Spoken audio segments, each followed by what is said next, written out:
Well, it's not actually because the people recognize me in the streets. It's because it's multicultural and it's very laid back. You know, in Europe it's a different style of living. It's very fast and it's sometimes very intense. So here you come, the nice Australian summer weather waits for you. Sometimes a bit too hot, but actually you can do a lot of things in Melbourne. As I said, multicultural, very alive city. You know, a lot of young people. Did you have a chance to do anything off the courts, like restaurants, shopping, beach, I don't know, surfing, shark diving? Well, you were a player, you know, you know how much dedication it takes during the tournament and how much focus, and really in off time your priority is to recover well and be ready for the next match. This is why you're here, to make a good result in the tennis court. And off court, of course, whenever I have time, the Grand Slam is good because there is always the day off. I get to the beach, some nice restaurants, but nothing really too active, you know what I mean? I know, at least you can go out for restaurants. Yeah. Do you keep the same routine as last year? Do you try to choose the same restaurants? Because you could be a little bit superstitious, everyone is. Well, yes, a little bit superstitious, but not too much. I don't depend from it. I like to change things, but sometimes, you know, it's nice to feel, you know, to be in your comfort zone. You know, since in your mind you accept the fact that something is going well, why you should change it. So actually when I came to the same hotel this year, they gave me the exact same room. So, and I've seen the same people, so hopefully it's going to be the same thing like last year. Well, he's definitely having a good time, Novak Djokovic here in Melbourne. Thanks for that. Thank you. It's a nice little touch, wasn't it, from the hotel to give him the same room. The man ranked number 3 in the world with his residence in Monte Carlo, as so many of the European players do, taking advantage there of the tax rates.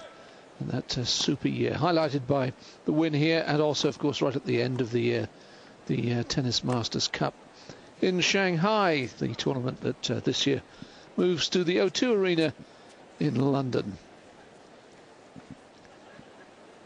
So, Novak Djokovic has a lead over of 2 matches to 1 against Andy Roddick. Confirmation that Carlos Ramos from Portugal is in the chair. Well, we've heard from the reigning Australian Open champion. Let's hear from the former Australian Open champion Mats Wilander, who's in our commentary box alongside Simon Reed. Thanks very much, David. Yes, it is, as you say, the blistering hot day. They've just put up a caption saying 27 degrees centigrade. That, of course, is in the shade. Out there on court, it's in the mid-40s. You can be sure of that. It is very hot, but they have not closed the roof, much to Matt's delight. You're not in favour of them closing the roof. No, I think that, you know, some players have a problem in the heat, but usually it's because they're not fit enough to play in the heat, and the heat affects people in a different way. But, you know, so does food, or so does everything. I think all the players, the best players, they don't like the heat rule at all. Roddick threw fairly comfortably and pretty impressively. I have to say I haven't seen a lot of his matches, but those who have been thrilled with the way he's played. And I think David's right. There was a lot of consternation about Djokovic and his change of racket, but he's answered those critics fairly emphatically. Would you say he's playing the same kind of form as last year? Well, it's difficult because last year he wasn't under the radar. We weren't really, you know, watching him until he played Federer. I mean, we knew he was a good player, but you know, I think he's playing up and down. I think he played good against Baghdadis for a while. He's ended his matches very well, and he's had some tough matches. So obviously the lack of match practice before the tournament, he's caught up with that. So the last meeting, pretty comprehensive win in the end for Djokovic. 2-1 the head-to-head. Djokovic, who started the year very well, then went through for him, a rather fallow period, and then came up big in the Masters Cup. But he started slow again this year. Played 2 events coming here, lost in the first round in Brisbane. Guldis beat him there, then took a wild card into Sydney after that defeat. Got to the semi-finals. Jarkko Nieminen beat him. So people were thinking he's getting picked off here and there. Yeah, absolutely. I think You know, his confidence went straight down after losing in the first round to Ernest Gulbis, which is not a bad loss by any means because he's a great player. And then he did make the semi-finals in Sydney. And yes, he lost to Jarkko Nieminen, but 3 days before a major, the best players in the world, they're not really thinking about winning a title the week before. Roddick ranked 9. His lowest ranking for a while, the number 7 seed, up against the reigning champion, the number 3 seed, Novak Djokovic.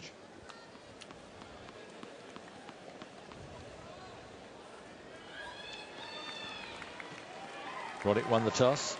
He's put himself into bat. He'll start serving, and he has served mighty well.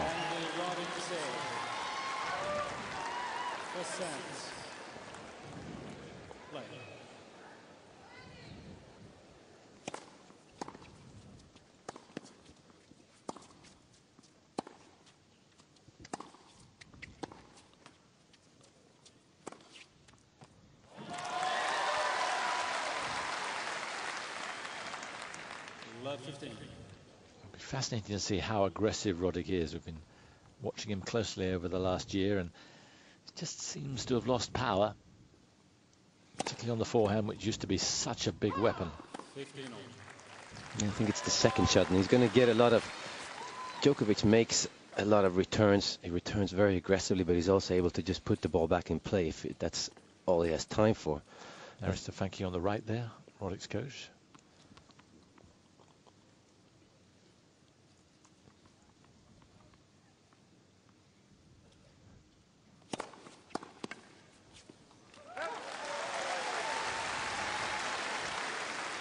You never know how a player will react to Andy Roddick's serve, and they don't know either. They're just hoping that it's a day where they can kind of tell what Roddick is serving and that they can pick it off.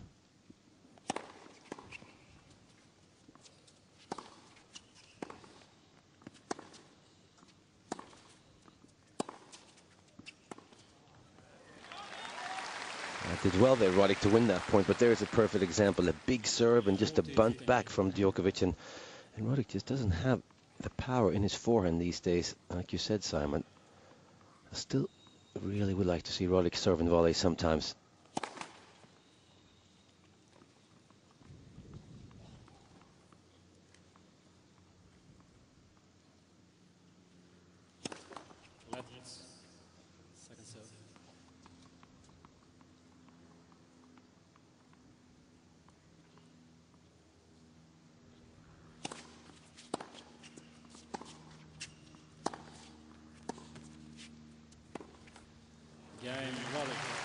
Roddick Djokovic trying to take control of the point, but not finding the accuracy.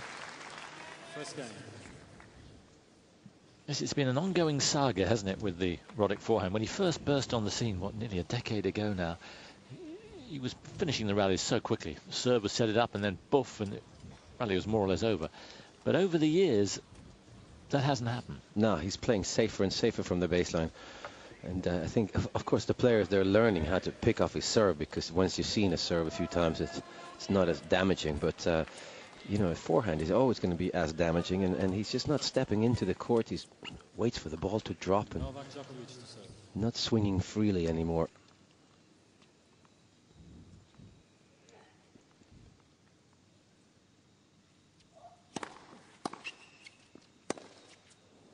But he's a very hard-working tennis player, Andy Roddick, off the court, and of course, got great attitude. And you never know; it's just such a slight difference between him and the top three. Just get the feeling he's made the absolute most of himself. Not the most talented individual, and he knows that.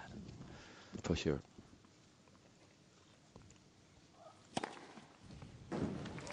15-all.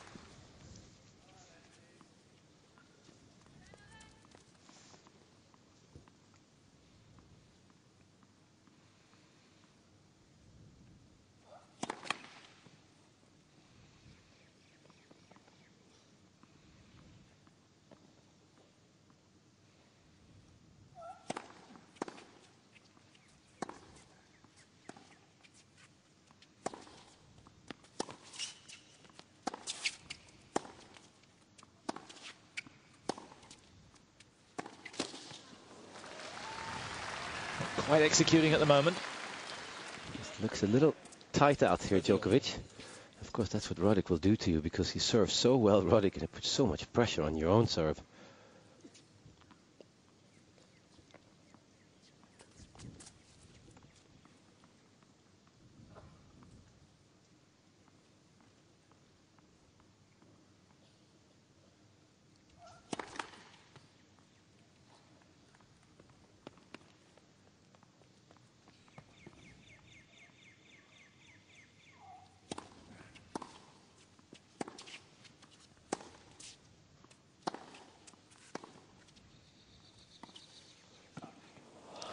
Lovely. More relaxed then. Lovely looking drop shot. No, very calm through that shot, and obviously made his decision very early.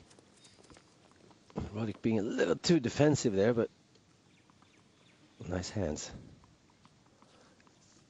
It's his favorite drop shot too.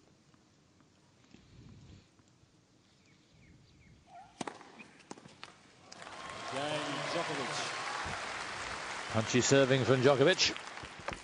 One game. And early on, let's endorse what we suspected before we started. There's not going to be too many service breaks here. No, I think the balls are sorry, Simon. Sorry. They're flying through the air so fast today because it's so hot down there, and it's going to be a high bouncing ball as well.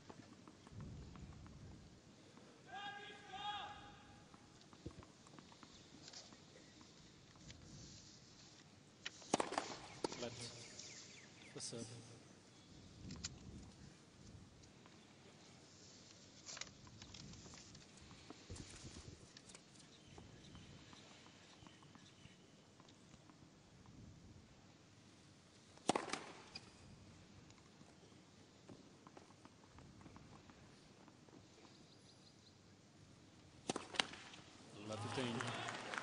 Oh, there's a surprise. So, very few service breaks, a bit like your match today. You lost 7-5, 7-6 with Joachim Nystrom against Guy Forget and John Fitzgerald. Must have been tough to break serve then. It was very difficult, yes, because of the hot and dry conditions. There are actually 7 service breaks. Honest as ever. 15-all. See if Roddick keeps this up, because I think Djokovic does not return as well on his forehand side. His swing is much longer. 30-15. Warming up. 215, that's 133 miles an hour.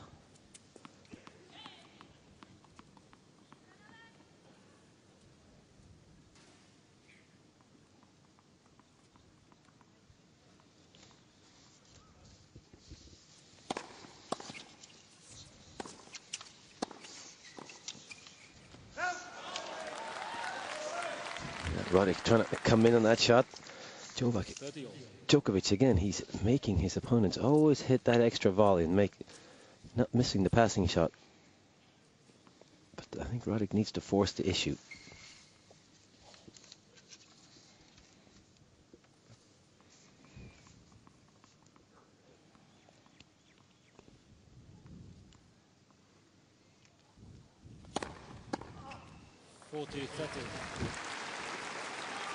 Even quicker, 224, that's 139 miles an hour.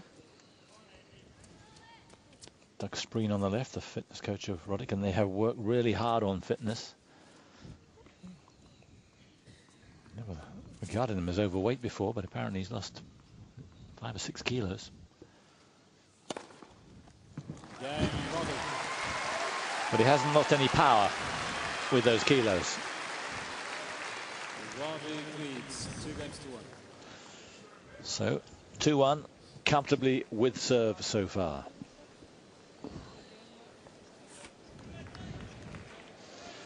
Well, you've heard from Mats. Now a chance to see him in vision just a few hours ago.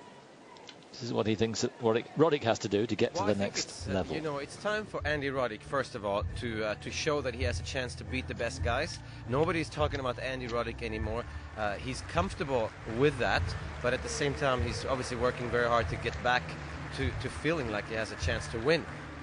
His serve is his biggest weapon. He's playing against Novak Djokovic, who is most probably the most dangerous returner in the game. He steps up, takes the ball early, and obviously moves so well. So it's going to be an unbelievable match in that way. Well, I think he has to add a lot of things in the baseline game to beat Novak Djokovic. But I do think he has a better chance beating Djokovic than Nadal and Federer, because Djokovic takes a few more chances. He plays more up and down than the number one and the number two. And so far, Djokovic, he's been up and down. He's played really good at the end of matches and sometimes in the beginning, but he has about an hour in the middle where he's not playing that good. And Roddick needs to be there. He needs to be aggressive and take his chances. The last few years, Roddick has been very defensive, and he's not taking enough chances, especially with his forehand. Thank you. And now you're back live with us.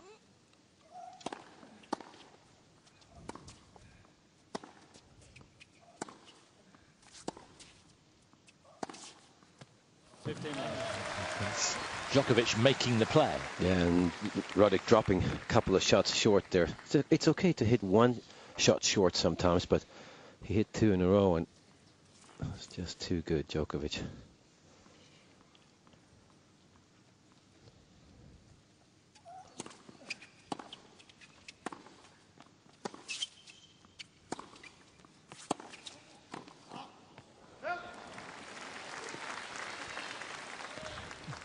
Do you think the danger of the racket change is now gone because he's won a bunch of matches with the new racket?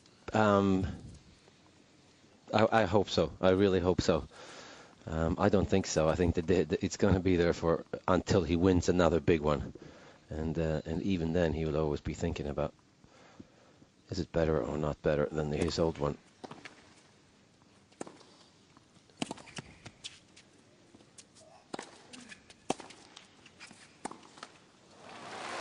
Good defense from Roddick there, very safe, intelligent lob. 15-30.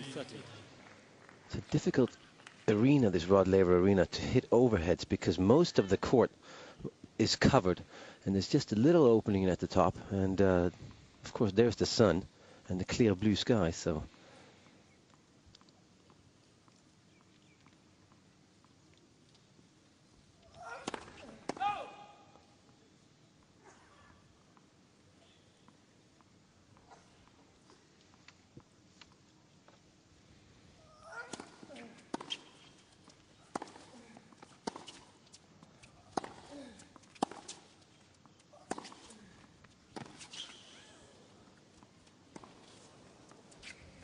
He's got a challenge, and he had position in the rally, so you'd have to say that he's got this right. But what a dangerous challenge, because he is playing against Roddick, the best server in the game, and you don't want to go down 15-40, possibly lose your serve early on because of a mistake. Challenging. He'd better be right. Oh, he is. And that's definitely the call that the line umpire should pick up on.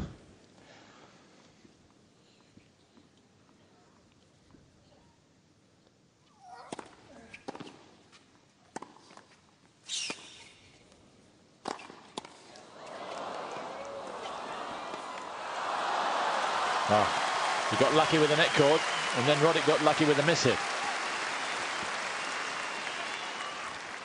40-30. That's a very smart play there by Djokovic. Slice serve and going to the Roddick backhand and coming in after it. This one took a funny bounce.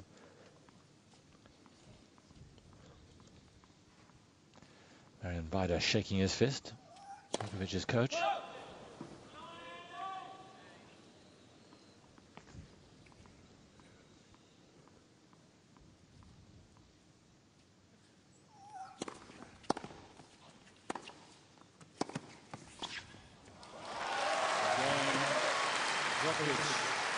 Good move across, confident looking volley from the champion. 2 games on.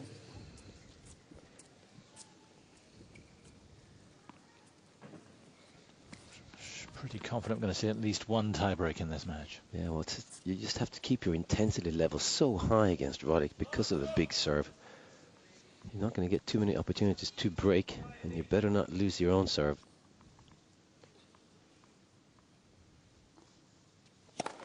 Flat the serve.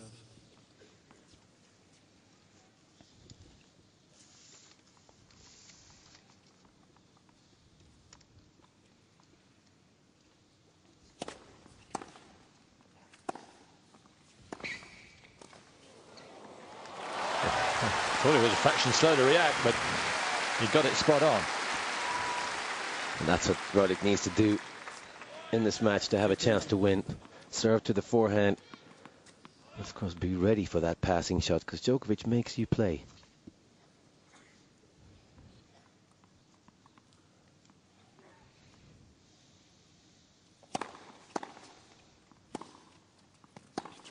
Oh!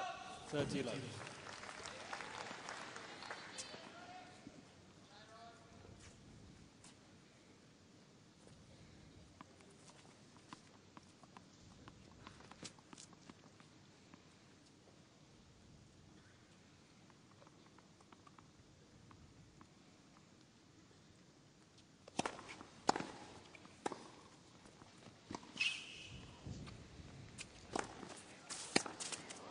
Oh, well, why did he hit it there and not into the open space? Yeah, well, it's so difficult when you're hitting an overhead, and especially when the ball goes in and out of the roof and then back into the sun. But you can't really afford to look at where your opponent goes. No. And the ball drops too quickly. But again, well done by Djokovic. You just don't want to miss the overhead.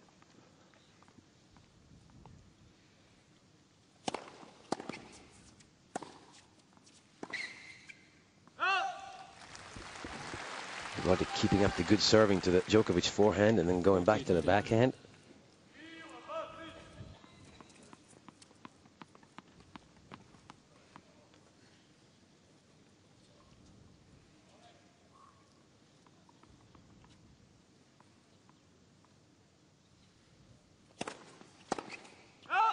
Game Roddick. Again, very decent serving from Roddick. 88% first serves in at the moment. And that's good enough against virtually anyone in the world. So with serve so far after 17 minutes. 1-to-1 with Lionel Messi. Lionel Messi. On the football pitch, he's a genius. Off it, he's said to be shy and retiring. Now, though, he talks openly about himself and his life. Eurogoals 1-to-1 with Lionel Messi. Friday afternoon on Eurosport.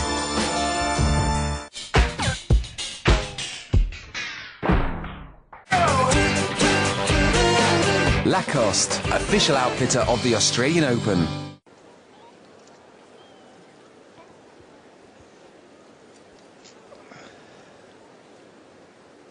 Brought his own sustenance. Old-fashioned sawdust. Yeah. Time. Very sweaty day. Roof not closed, and here we are, 3:30. I don't think it's going to be closed from here on in. It's not, I don't think, going to get any hotter than it is now. I don't think so. Tomorrow is supposed to be even hotter, but yeah. Well, they said today it should be 38 in the shade. If we're right with their reading, it's only 27. A lot hotter out in the sun. Usually at around 15 degrees.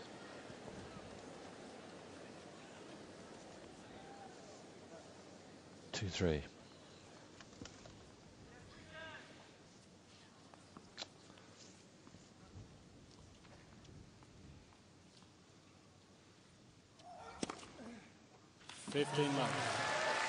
Pretty good considering the interruptions. Second ace.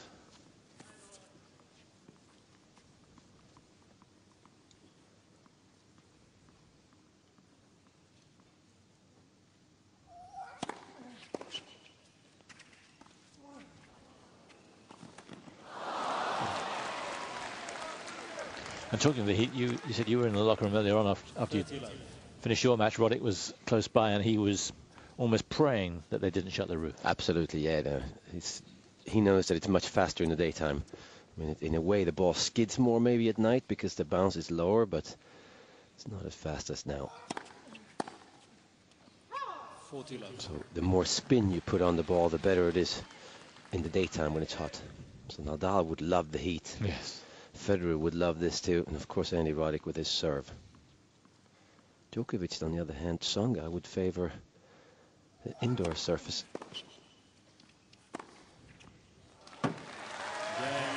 Beautifully measured into the corner. A love service game. 3 games over. Things moving on fairly rapidly. 3-all.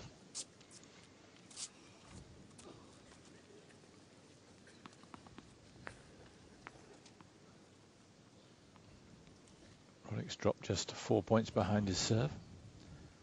Djokovic, the same number. I see him looking at the tennis balls here. This is the last game with the old balls, and that also makes a big difference on a day like this. Maybe not to Roddick. Made a big difference to us this morning, I can tell you that.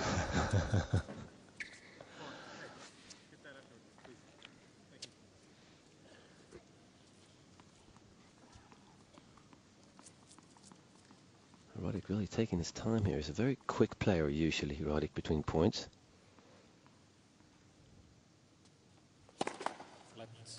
Djokovic isn't. And perhaps he's decided to go his pace, especially on a day like today.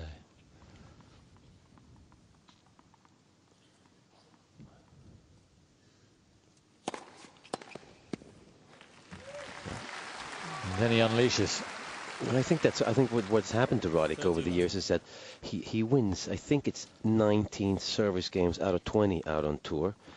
So obviously he loses a lot of tiebreakers. He gets involved, but it's difficult when you have such a big weapon. You know you're not likely to not just speed up, and eventually you lose your own rhythm and you lose your train of thought. He still has to play a smart service game to hold every time.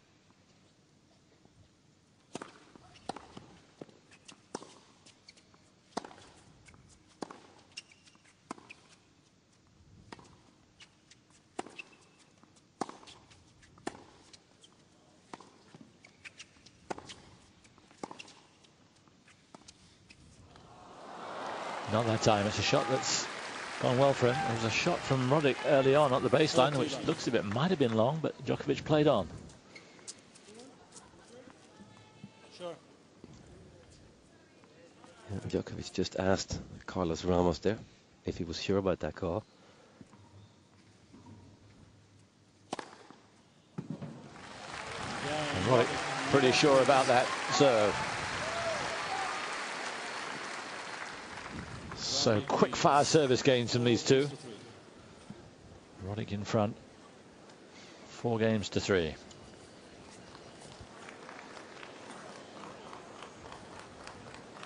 He's always had good coaches, hasn't he, Roddick? He hasn't spared any money.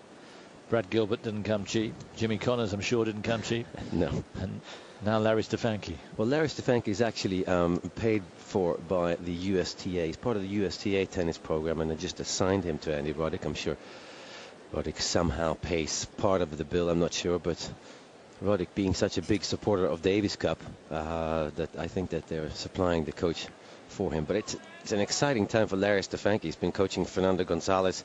Obviously speaks great English, but he's not American, and to suddenly be coaching the best American, you know, you feel for your countryman, and now you get a chance to coach him. So I think Larry's a good coach. He's very confident about his work, and that's what Roddick needs. He needs a confident guy in his corner. Certainly seems to have gone for that kind of personality, hasn't he? Gilbert, never really lacking in confidence. Jimmy Connors, well, that speaks for itself. And now Stefanki. Yeah.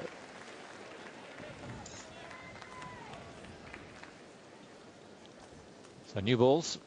Let's see how quick they do fly.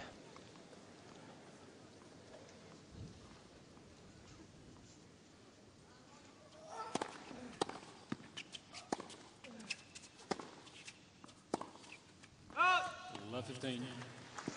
Just a little unsure on that forehand side so far, Djokovic. He has 9 unforced errors. I think most of them have come that side. Just 1 unforced error so far from Roddick.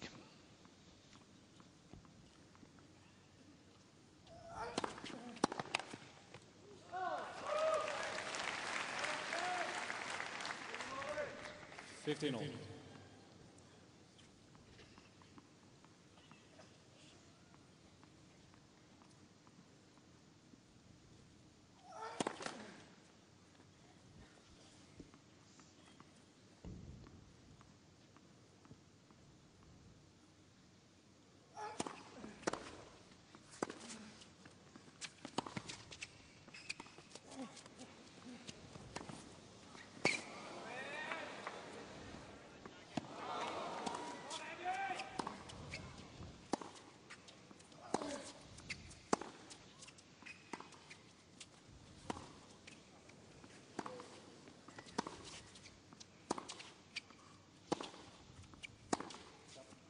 Best rally of the match. Roddick having to work so hard. But Djokovic taking it in the end and then asking for a bit of quiet. That was the signal to Carlos Ramsey. Thank you. That's a perfect example of the way Roddick is all the way back in the shade here, and Djokovic is nearly on the baseline. That's the big difference.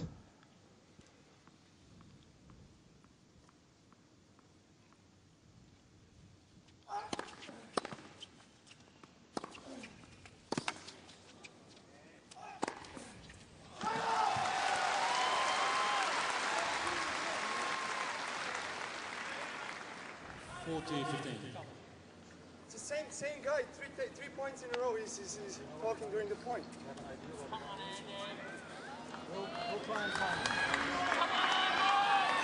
Carlos Ramos will be on the walkie-talkie to security if Roddick is right. The same guy who's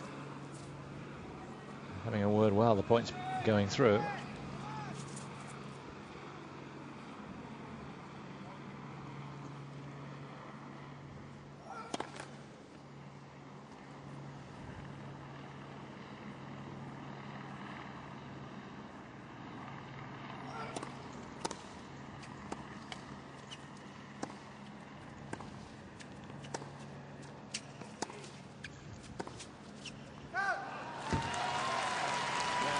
I have to say, not that it's any fault of his, but it's a good case of the bite a bit with Djokovic. A serve, of course, and if you ask anybody who's made the most noise over the first few days, it is the Serbs.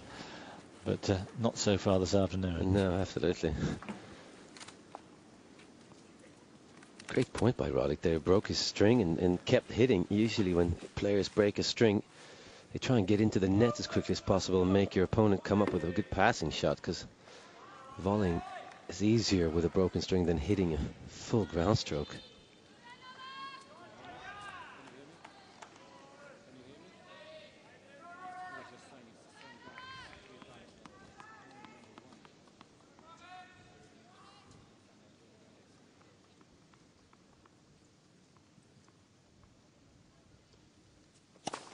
Let's serve.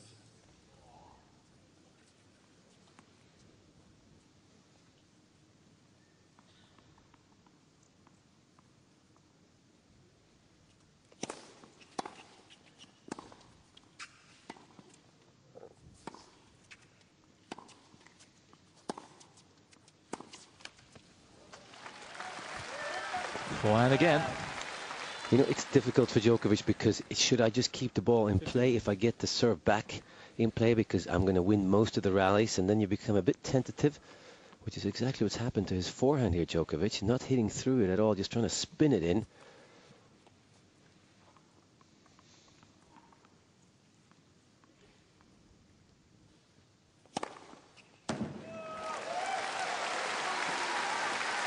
You really need to win that point to go love 15 against the Roddick serve. 135 miles an hour. 4 aces for Roddick.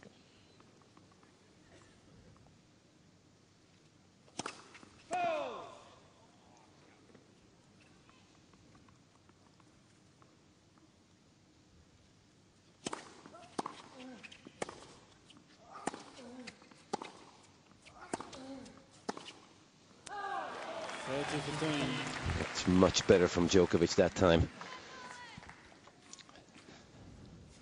It's the forehand down the line that's more the problem.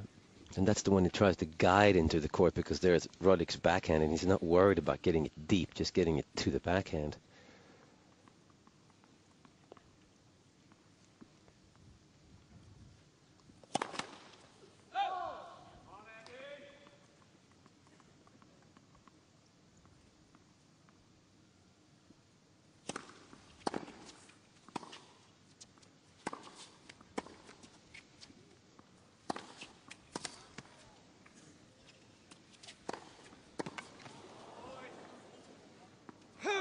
Oh. Pulverizing play there from Djokovic. Yeah, he really stepped into those forehands, and maybe the best backhand down the line Djokovic has.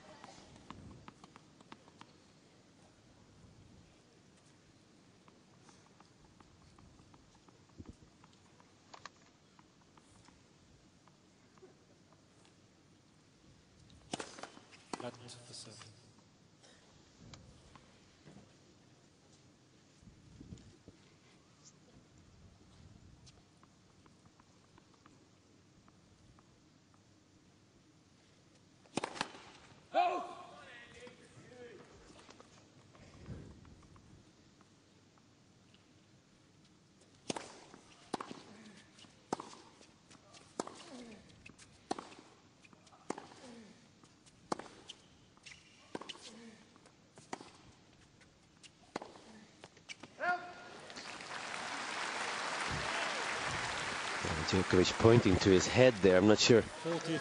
Maybe he thought he should have sliced that backhand back. Andy Roddick does have a good slice, and he pulls up on that one a little bit.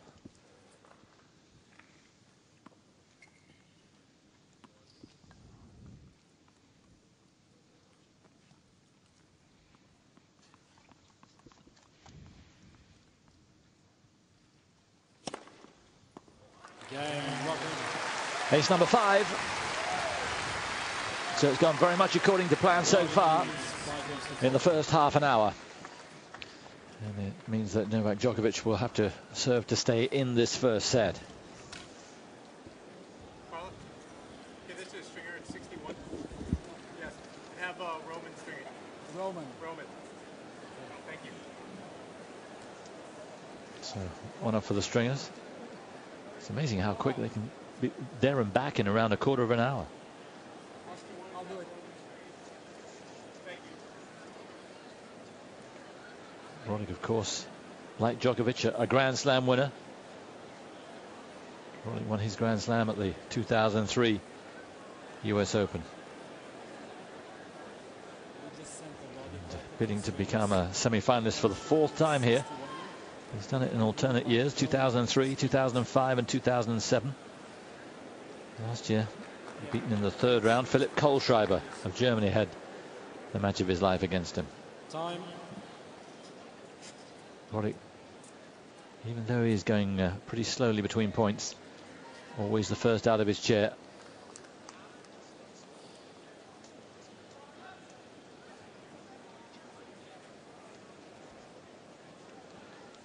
So Djokovic serving to stay in the first set.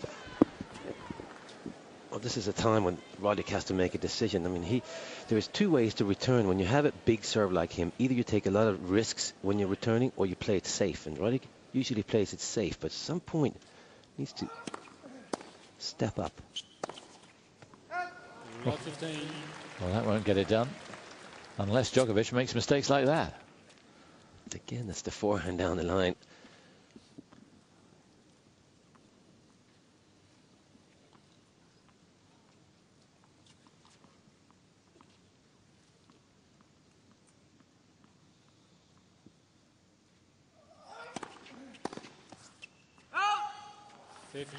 Not far away. Very disappointed. Didn't get a really clean hit on it, but was hoping.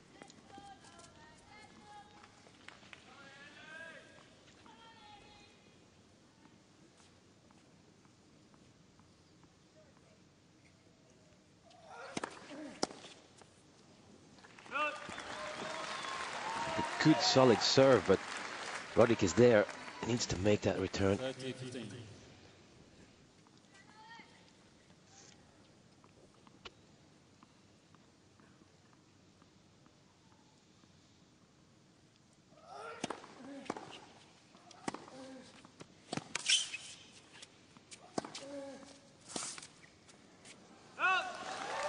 Again, he was on offense from the serve. It's very effective play going into the same corner twice.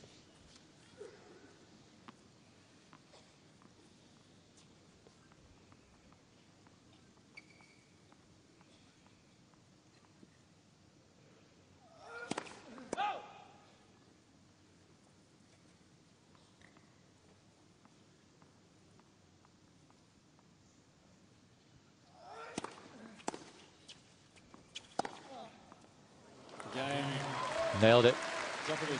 Right on the line. It's a good positive game after that easy mistake he made on the first point. And credit to them, they are making the odd mistake. Roddick very few, only 2 unforced errors, but they don't seem to be unduly affected by the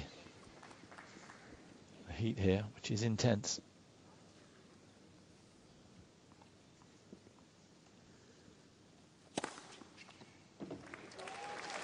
It's going to be the best part of 2 hours before this court is covered in shadow. Challenge here, I thought it was all right.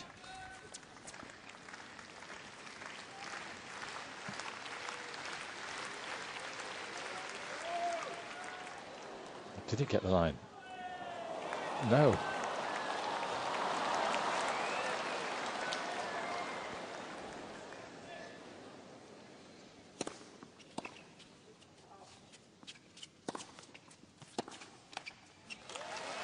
Well played by Roddick there. Put a little bit more into that forehand. You know, it's a difficult thing, that challenge thing on the first serve, because in a way, deep down, you're obviously hoping that it was a good serve, but somehow you have to tell yourself that it was out and prepare yourself to hit the second serve.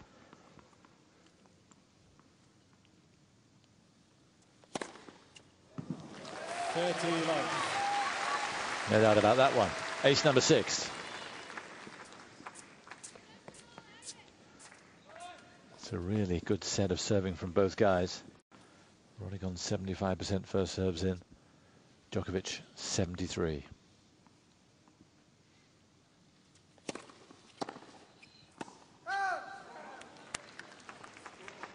Late call. 40 love.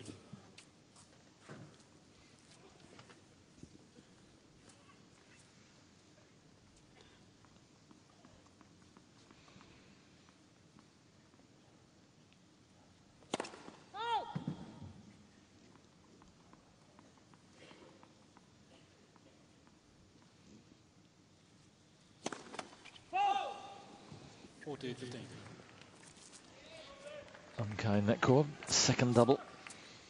You don't want to do that. You don't want to let your opponent back in the game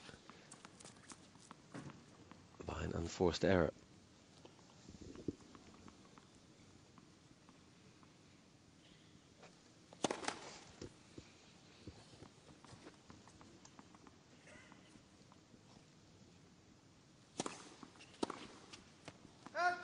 Yeah.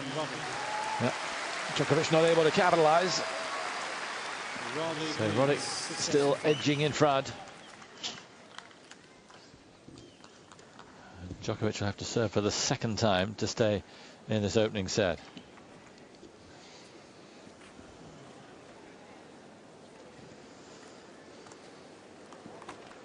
Yeah, terrific end to the year from Djokovic after a rather barren period for him. Winning his 11th career title in Shanghai. Bronze in the Olympics, but in the summer it was really all about Andy Murray and Del Potro, and in the end Federer taking the US Open. Djokovic really wasn't at the races after Wimbledon, even when Nadal went off the boil and ultimately was injured. Definitely expected more from him during the hardcourt season in the summer there. But he's also so, you know, he's very young.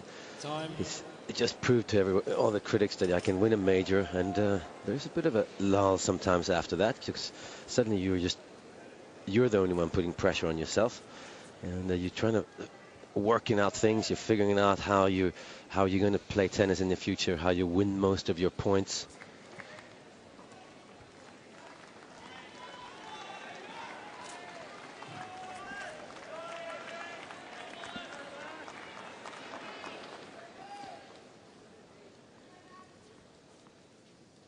5-6.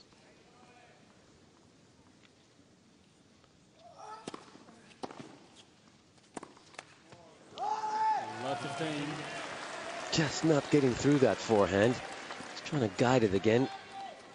Has to be careful there because Roddick's backhand, he can pass pretty well with it. So if you come into the backhand, you need to give it some pace.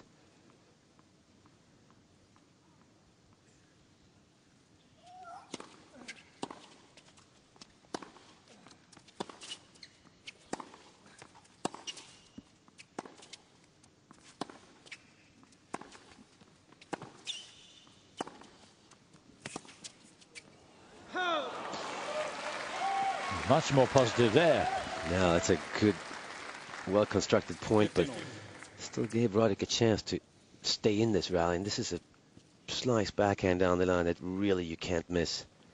Have to make your opponent volley that one.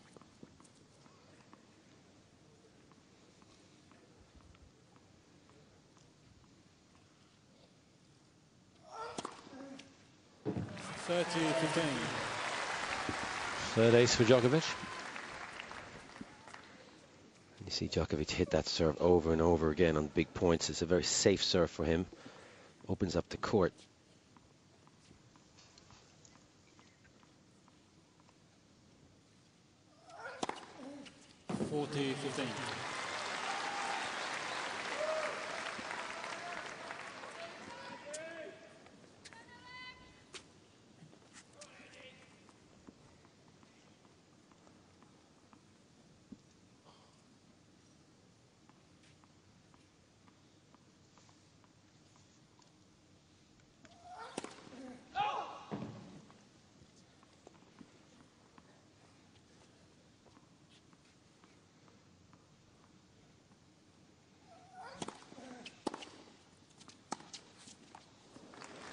He's a little bit afraid on that side, that's for sure. That was a very deep return, but it didn't skid off the baseline, and he just tried to caress that back over Djokovic.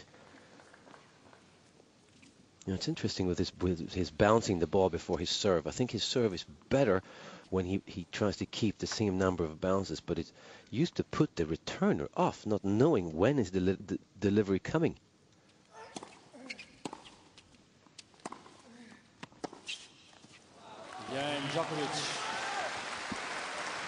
So into the breaker we go. They played 3 breakers against each other. Djokovic has won 2 of them. The most important, of course, the one that decided their match in the US Open, which he won 7 points to 5 in the 4th set.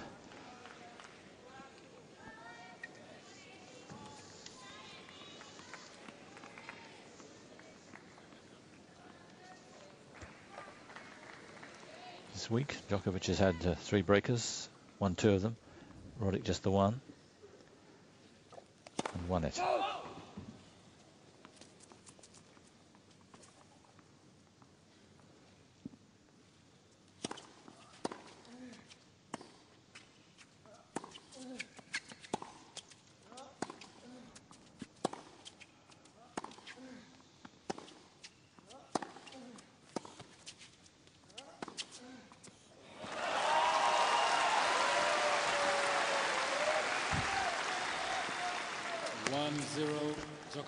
Pretty much trying to dictate every rally from the back, Djokovic.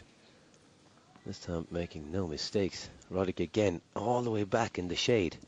It's cooler back there.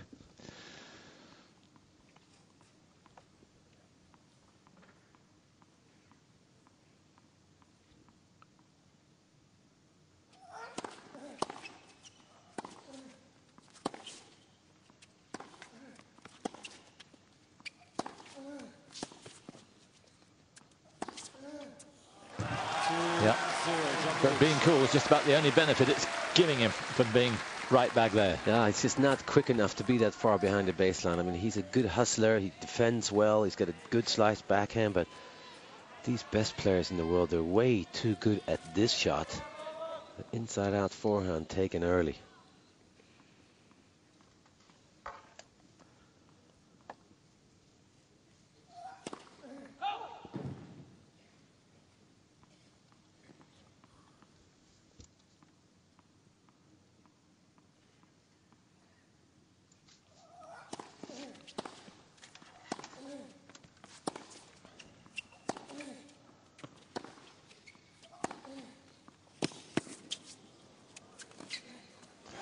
That time the forehand down the line was just what he wanted. Yeah, absolutely. I'm looking here at the statistics, and he doesn't have any forehand winners, nor does he have any backhand winners, Andy Roddick. Yeah. He has 9 winners, but 6 of them are aces and 3 volleys. Isn't that fantastic? Yeah. I mean, just take your mind back 5 years. You wouldn't conceive of stats like that.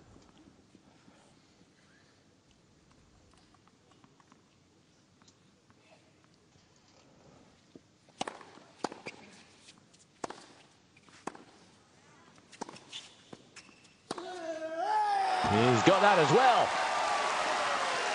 And his camber on their feet. As well they might be. That's the biggest forehand he's hit, and he's hit a few. Yeah, very relaxed through this moment of impact here. And just taking a chance and playing with a bit of uncertainty, Djokovic, and which is what Roddick needs to get over the hump, and you can't be sure that you're going to make or miss a shot.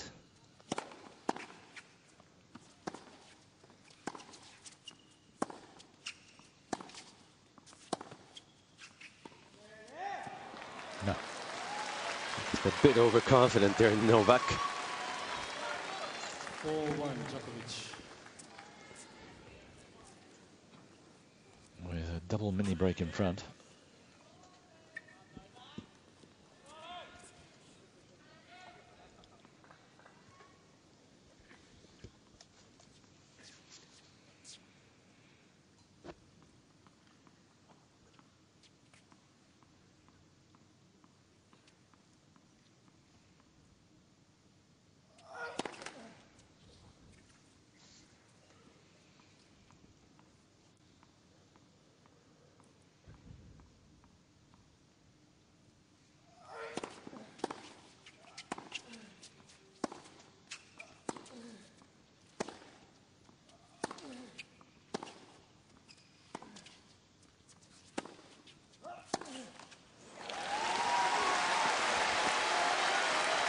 A little more pace from Roddick that time, especially from the forehand side.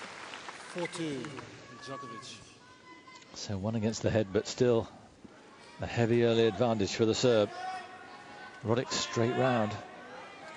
He is fit, isn't he? Is he making a point doing things like this, or is it just the way he does it? It's just the way his nature is. I think he likes to rush things. He's quite the hyper out there on the court, which is also why he gets such speed in his serve, I think.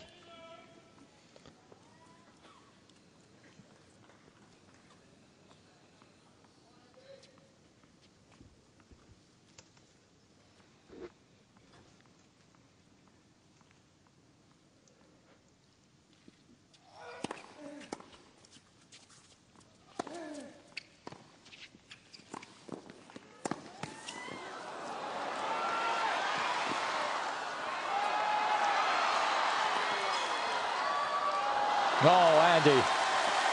Terrific stuff. Well played, Djokovic. And Djokovic raises his hand as if to say that was some effort. And in this heat, and it's difficult to describe how hard it is, Roddick showed us how fit he is. Yeah, absolutely. This is the shot, the chance he had, though. That shot, he just dumps that back to Djokovic. This is good effort here.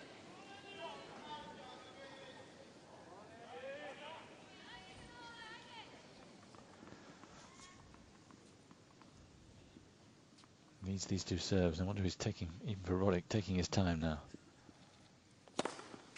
Sure enough. Boy, is he fit.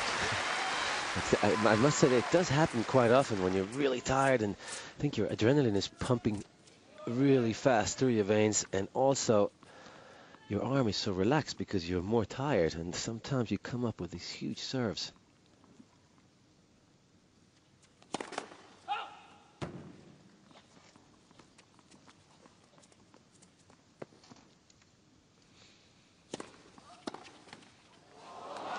Oh, well, that is really tough luck on Roddick. 6-3, Djokovic. Djokovic quick and fulsome with his apology, but oh boy. No, he's not that sorry. It's frustrating for Roddick. That's all you need sometimes against Roddick. One point here and there. 3 set points.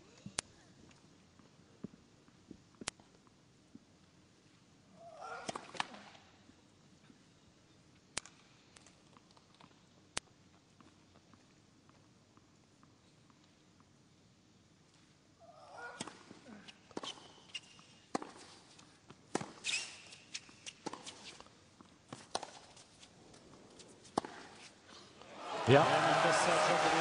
A miss hit, but he didn't hold back. And he has rarely in this set. He's the one who's taken the initiative. He's the one with the greater errors, but by far more winners. 21-10 in the winners count, and he deserves the first set, does Djokovic.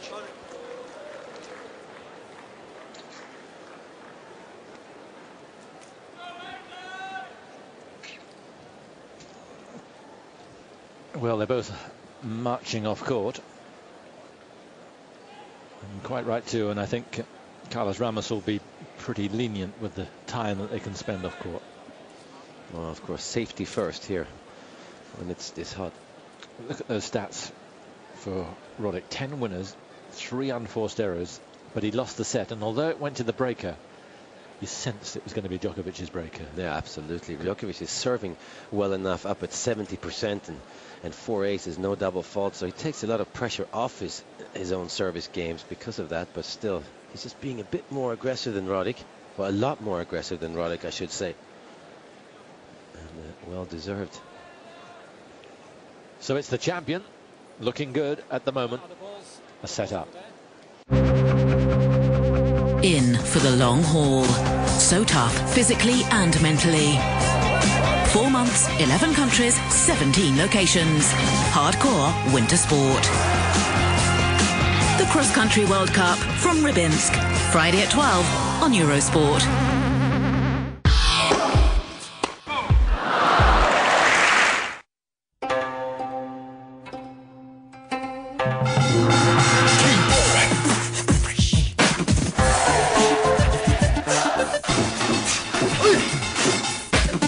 Korea sparkling.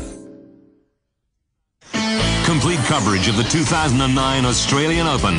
Every match with live comments, scoring and breaking news. All at eurosport.yahoo.com.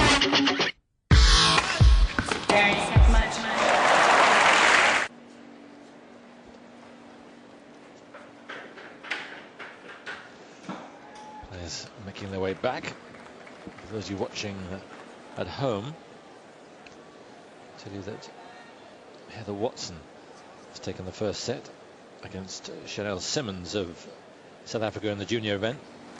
Watson, the number 9 seed, took the first set 6-2. And Laura Robson is safely through to the third round of the girls singles. She beat Kanyapat Naratana from Thailand in straight sets. The second set came back from 5-1 down to win it in the breaker. Robson, of course, the junior Wimbledon champion and number 5 seed for the Aussie Open. Time. So, is Roddick going to change his plan? We sense if he's going to beat Djokovic, he has to. He has to be a little bit more aggressive. I mean, he did get himself to the tiebreaker, but if we can see it from up here that Djokovic is the better player, he's being more aggressive, surely they can feel it down there, the players.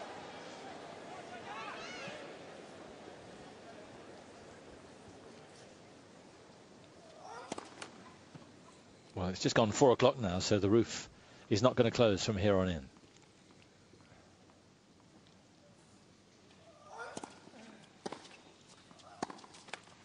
I feel that if Roddick doesn't change anything, then he's going to rely on Djokovic playing worse than he's played in the first set.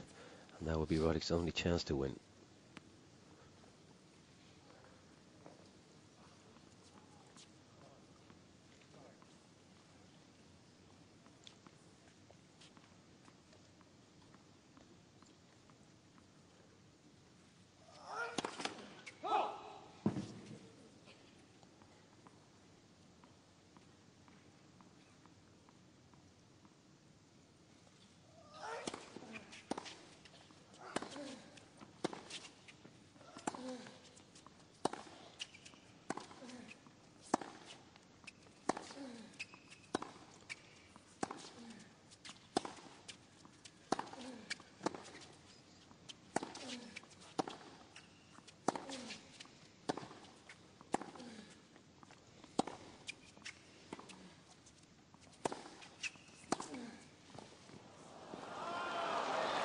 Well, exhausting rally in the end.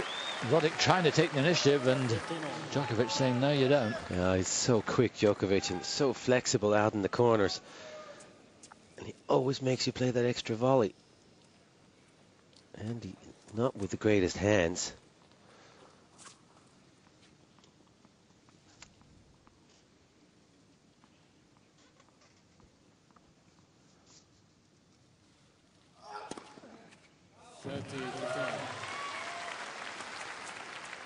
Five aces for Djokovic, just stretching a little bit here, and he was down on his haunches a couple of points ago, just stretching the hips.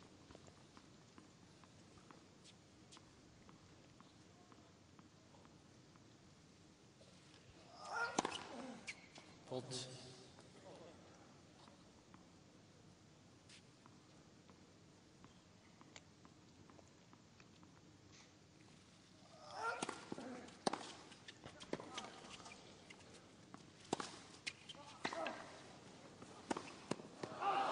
Good defense again from Djokovic. He has got such stretch, hasn't he? It's amazing how he can get these shots back with two hands on the racket. You would think he would have to let go with one hand, but and you would thought that was his first winner from the backcourt, Roddick, but not.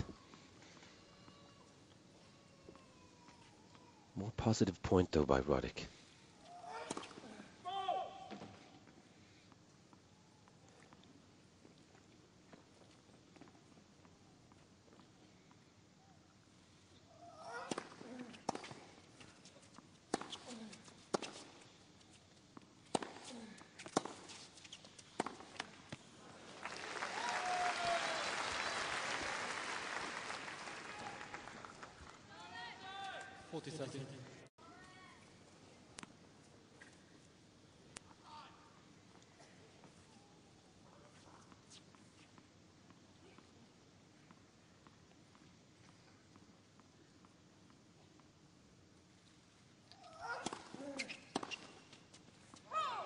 Djokovic, first game, second set. Yeah, slightly more positive approach from Roddick, but it's Djokovic who comes up with the goods again. And he'll be serving first through this second set.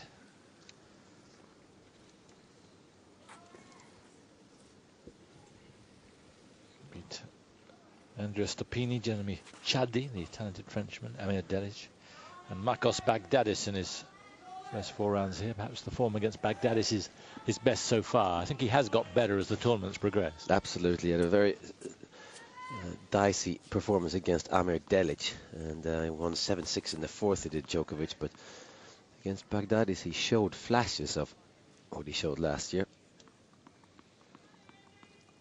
He's such a tough competitor though, Djokovic. Very strong mentally these days.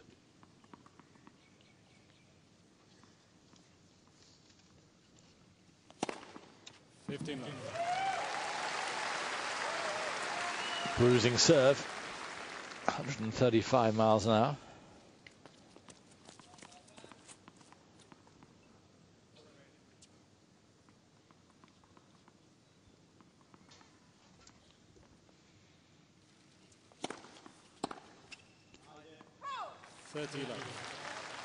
Good change up there by Roddick.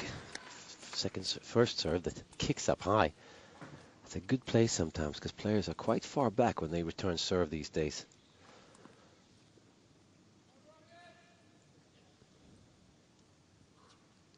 That's all because of the speed that it's coming at, obviously.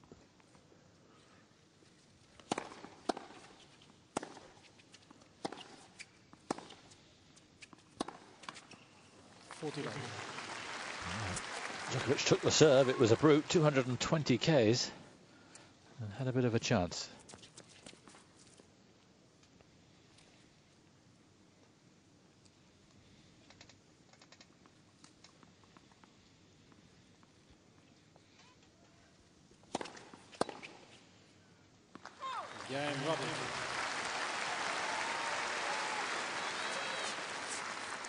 You see the comments in the paper, Simon, that Andy Roddick said about Serena Williams. Fantastic. Yeah, Serena said that her biggest win of her career is beating Andy Roddick, and they're the same age. And Roddick said, well, he was so small he had to run around the shower to get wet, and while Serena was What's she doing? Pushing dump trucks? Yep. Bench pressing dump trucks, he said. Serena was a year older. I think she was 10 and Roddick was 9. But they're great friends, so there's no animosity between them. It was just really funny in the press. Yeah, they grew up alongside each other, really, on the courts in Florida and really got to know each other well. But he was interesting because he was saying, you know what, Serena tries to get under my skin all the time, and she's doing a pretty good job. Always a humorous Andy Roddick. Very funny man.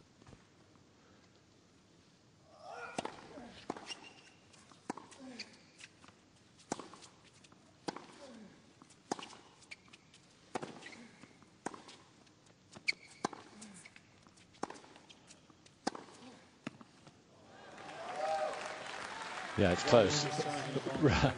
It's interesting. Roddick challenged, and then he put his arms outstretched as if, what do you think? No, he said he doesn't believe in himself, but it was an instinct. It would be pretty close, I think, because he was the closest to it. Oh. Whoa. It's in. It was worth the challenge. There you go. So close. I think that's in by 1 millimeter, they say. Yeah. 40 love.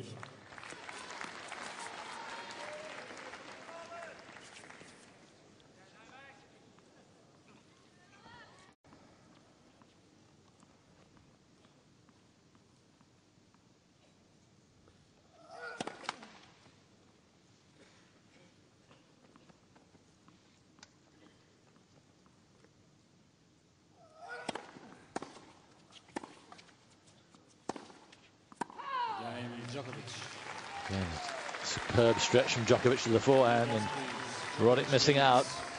2 games to 1. So Djokovic, 2 games to 1.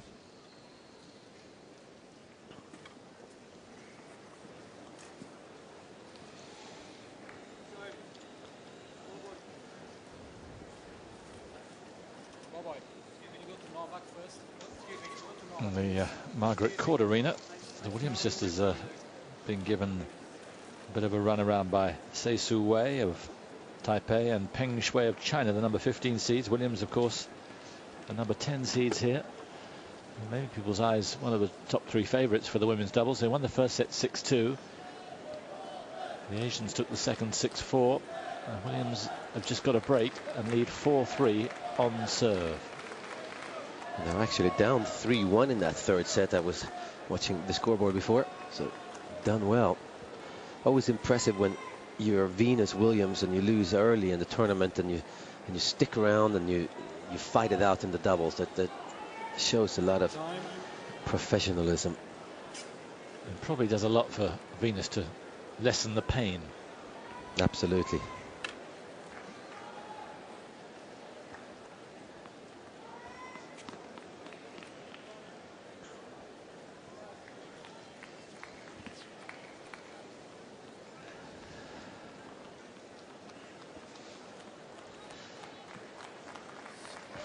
Just come in, just waking up. Vera Zvonareva, a good winner in the first singles match against Marion Bartley. Finished it in a rush. 6-3, 6-love. Zvonareva through to the semi-finals of a Grand Slam for the first time. 15 love. She'll play the winner of the match tonight. What a match that should be. Elena Djokovic against Dinara Safina. Can the Djokovic roller coaster continue? And after that, it's Federer against Del Potro.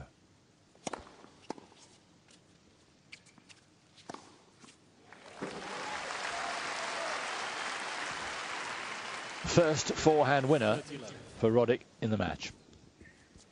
Serve did the trick, but he'll be happy to see this one go away. That's amazing.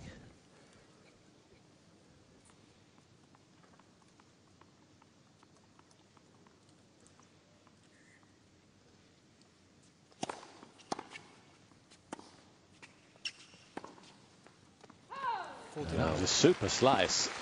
And that's the kind of shot that I really think he needs to follow in, even though he won the point anyway, Roddick, but just to give Djokovic a different look, because he needs to break the rhythm of Djokovic here.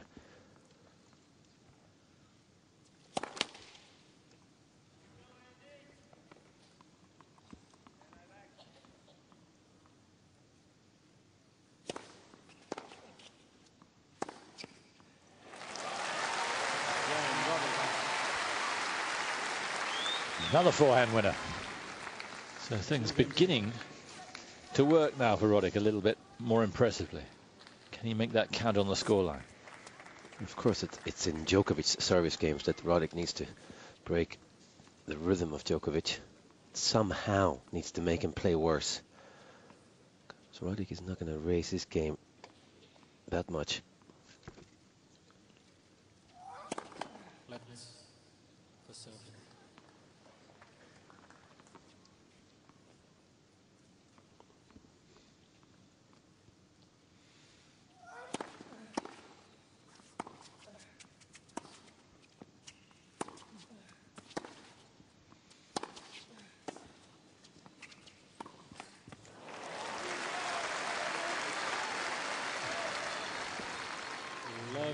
Good variation from Roddick that time. A big forehand, little slice.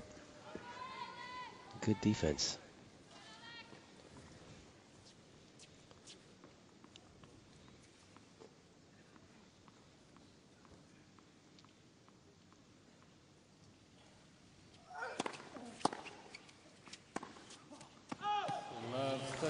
And here is an opening for Roddick.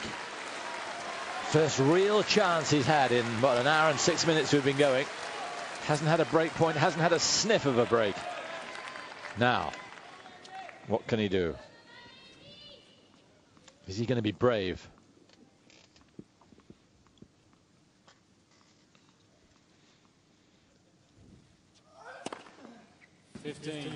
Not much chance there. So typical of a good server. Come up with your best serve when you need it the most. Seventh ace.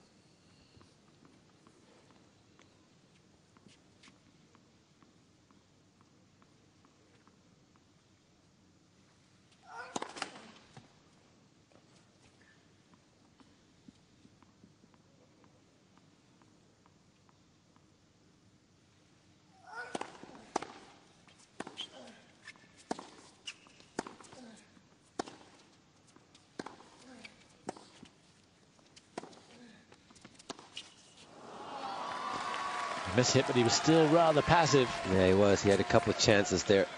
Started off with a great return and then just took something off, one forehand. Just trying to roll the ball back in play, and it's just not good enough against Djokovic.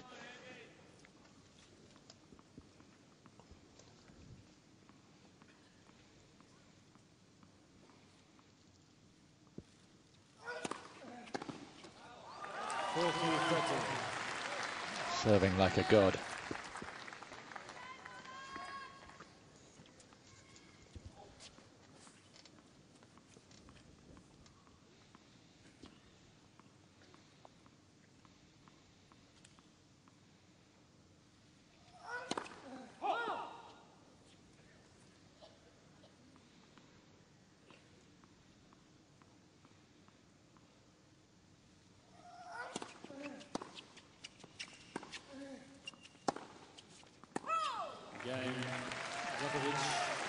He dug in. Chance missed from Roddick. Pointing to his corner. I'm not quite sure what that was about. But an opportunity missed. And Djokovic from love 30 wins the game in some comfort. It's 3-2.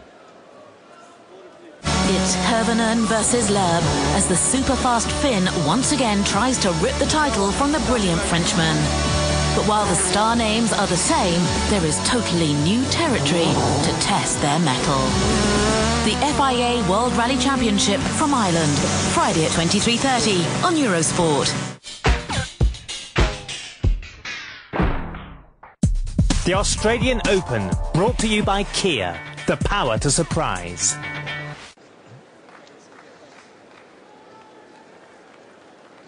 It's hot all right, but when things are going pretty well, it probably feels a lot less hot. And for Roddick, well, we talked about it before, he's got to raise his game, and there was a chance there and he didn't seize it. No, absolutely. And I mean, it's against his nature to take too many chances. Even though his serve seems like a big chance and a very aggressive shot, it's really not to him. It's just the way he serves. The rest of this is very defensive. And it just isn't good enough anymore in the men's game. You have to sometimes go for broke And it seems stupid to somebody who's as intelligent on the court as Andy Roddick still is. It seems too risky to him, and it isn't. Isn't it strange that, you know, two Americans, two good friends, Andy Roddick and James Blake, and they both suffer from completely the opposite things. Blake, who goes for everything and should compromise, and Roddick, who goes for very little and probably could do with a little of what James Blake has. Well, I think, yeah, it's interesting that they're completely opposite, but I think it's dangerous that they both have a tactical a lack of tactical knowledge, because that's really what it boils down to. You have to play your game. You have to do what you feel inside, but sometimes to win big tournaments you have to play outside of your comfort zone, and Roddick and Blake don't do that very well. Yeah, for all their intelligence, and we're talking about two of the most intelligent tennis players there are.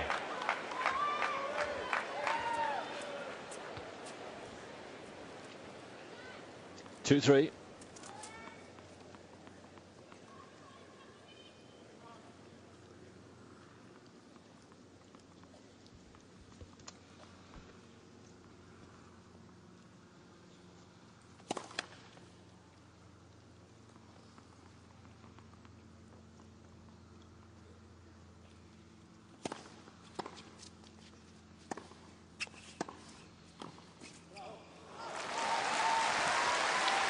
That was good. More of that, and we'll be happy. Oh, beautiful backhand volley by Roddick. That was a tough volley. Again, Djokovic making him volley those.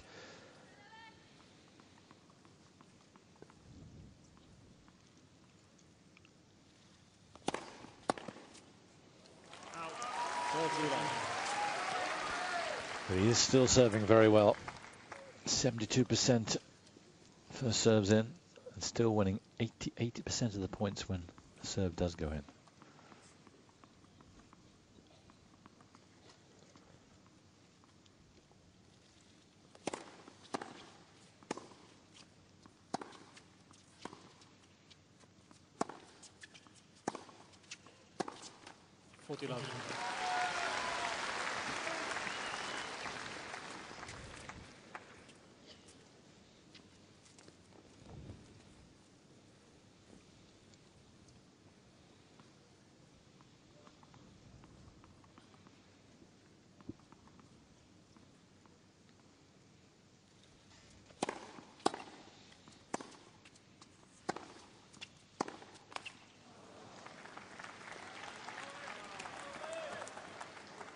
It's amazing how Djokovic gets these serves back in play with interest.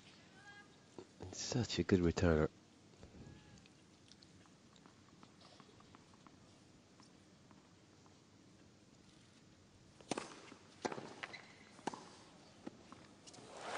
Lovely half volley. It's a good solid game from Roddick that time, after having nearly broken Djokovic in the previous game. Bounces back, solid game.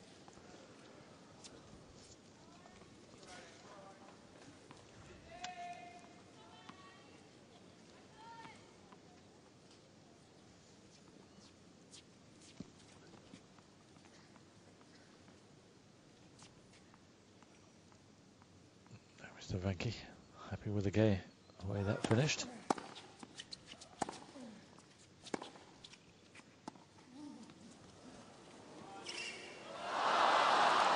Well, he made the move, just asking a little bit too much of himself. Well, it's difficult to hit a soft shot when you're running that quickly towards the ball.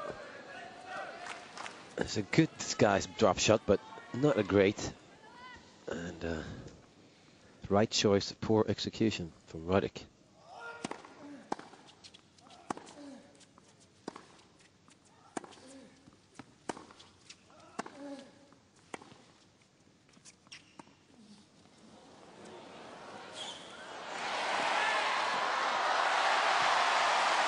One drop shot too many, and Roddick again showing how quick and how fit he is. Great point by both players. But interesting here that Djokovic, he suddenly decides to play two drop shots in two rallies. Obviously a sign of confidence as well, but it's also a sign of just because you're winning which Djokovic is, doesn't mean you're doing the right thing. You sometimes have to change tactics even though you're winning.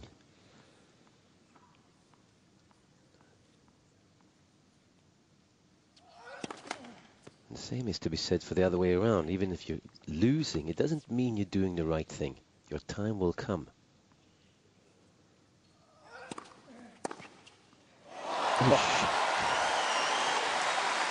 That was the right thing, that's for sure. Taking a chance. Darting it down the line. This is what it's going to take. He needs to release that forehand.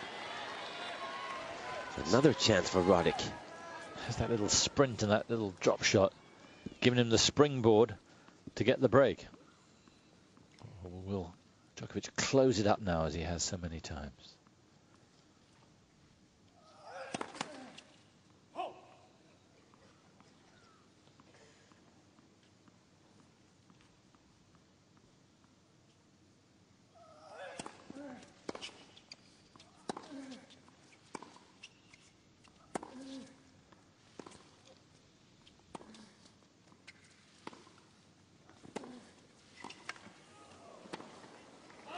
No, he decided to bring him in, Djokovic, and Roddick said thanks a bunch.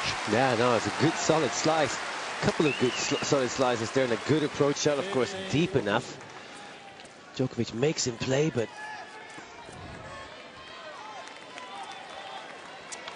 first break points of the match after an hour and a quarter. And surprisingly, they go to the American.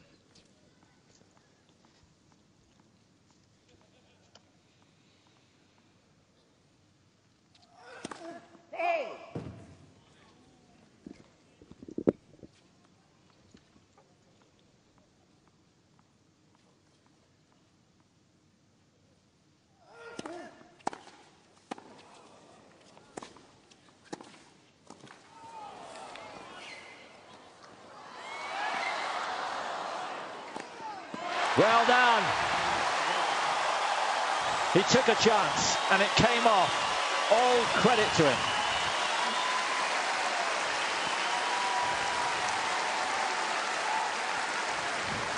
And we have a match on our hands now.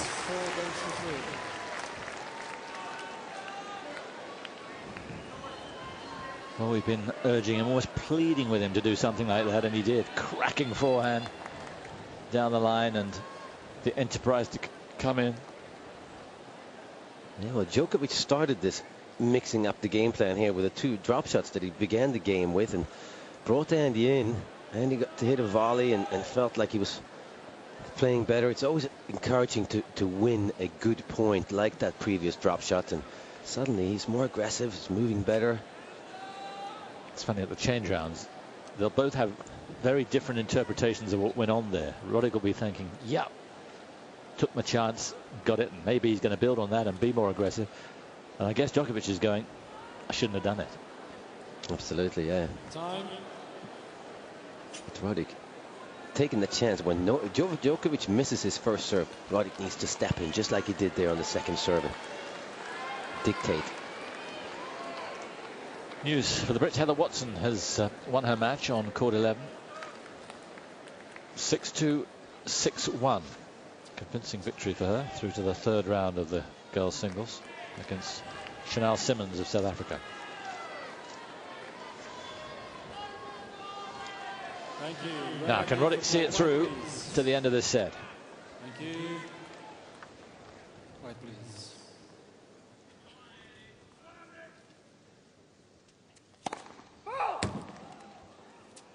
Very close. Firecracker of a serve, 2-13.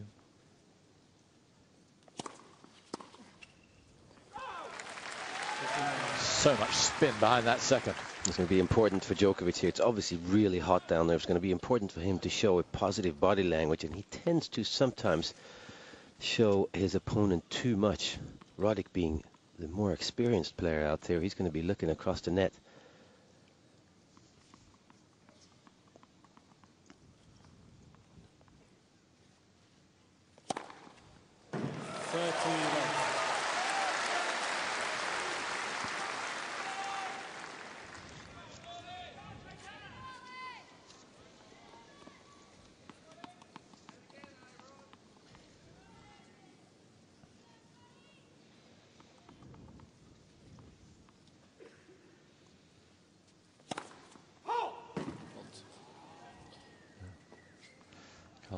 Ramos indicating he thought it was long too.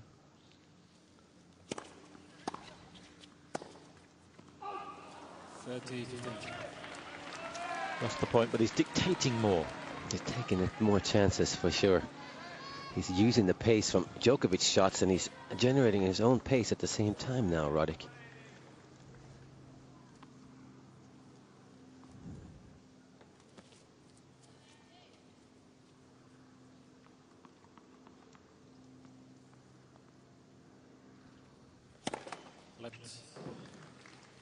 It always amazes me how Roddick, who sweats a lot, and it's really hot out there, and he's playing without a sweatband on his wrist. How can he hold on to the racket? 40-15. Whereas Djokovic had sawdust. But it seems to be more and more the trend that sweatbands are less and less a thing of the No idea how they do it. I understand going to the towel between every point, which is what a lot of players do, but still.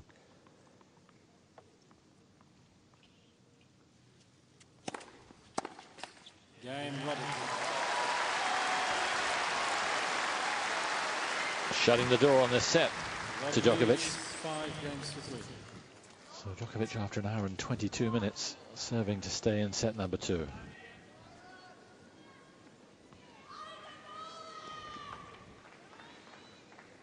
If Roddick can keep up that a little bit more risky play that gave him the break last time Djokovic served.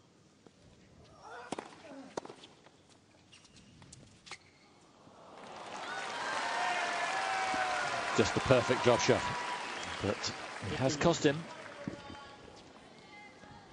Yeah, he's won 2 out of 3 now in the last 10 minutes, but he lost that good point that fired up Roddick.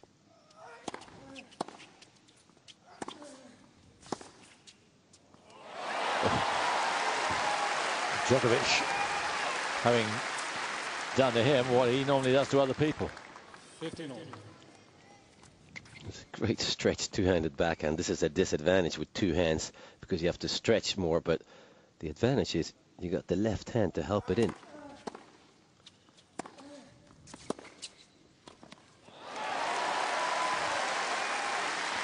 Suddenly Djokovic taking pace off of his shots, relying on Roddick to make the mistake.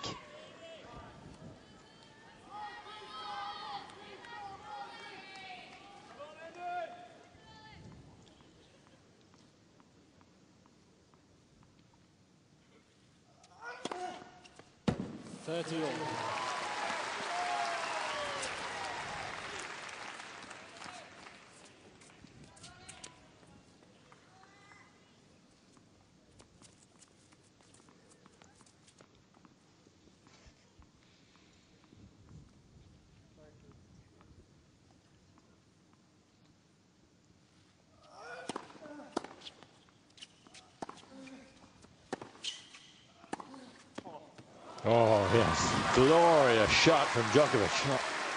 Flicking it on the half volley. That's a very relaxed looking shot, which I think tells me that he's a little bit tired here, Djokovic. He hasn't given up this set, but that was a risky shot.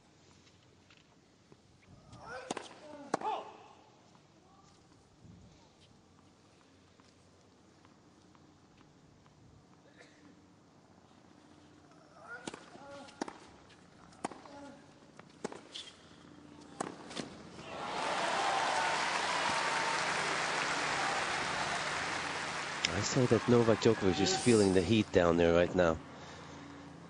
Not just the temperature either. The heat that's Roddick bringing suddenly.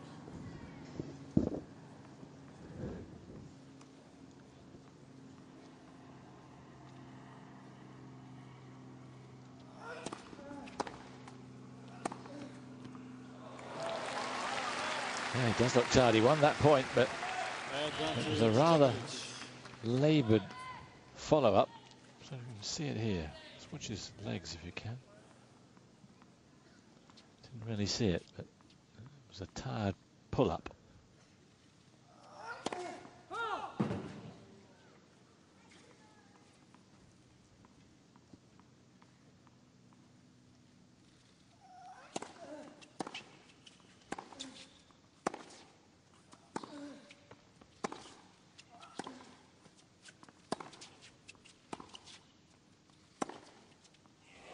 Yes.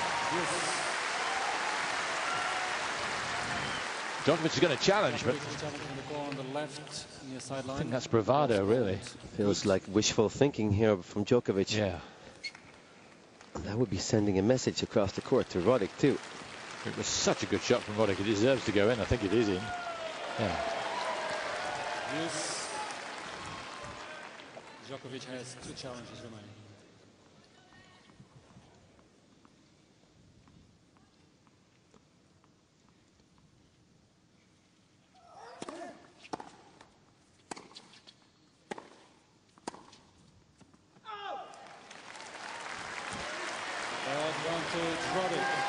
He's in the box seat at the moment, is Andy Roddick.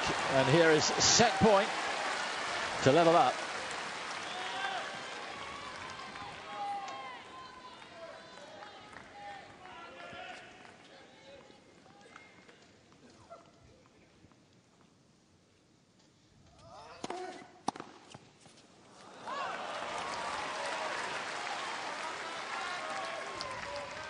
Yes.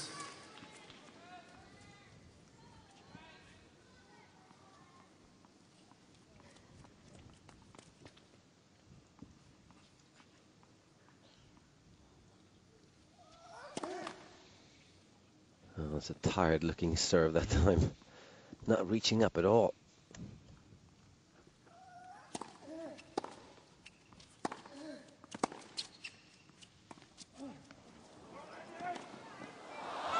No, he's just missed it. It's long.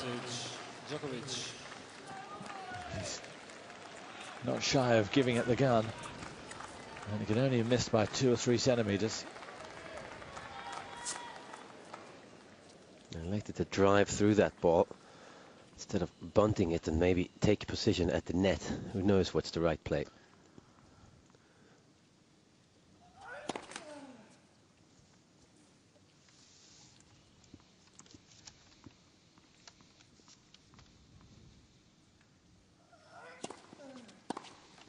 Game Djokovic. Well, Djokovic holds, but how optimistic is he? Roddick leads 5 games to 4. How competitive is he going to be in this next game with Roddick serving to take us to 1 set all?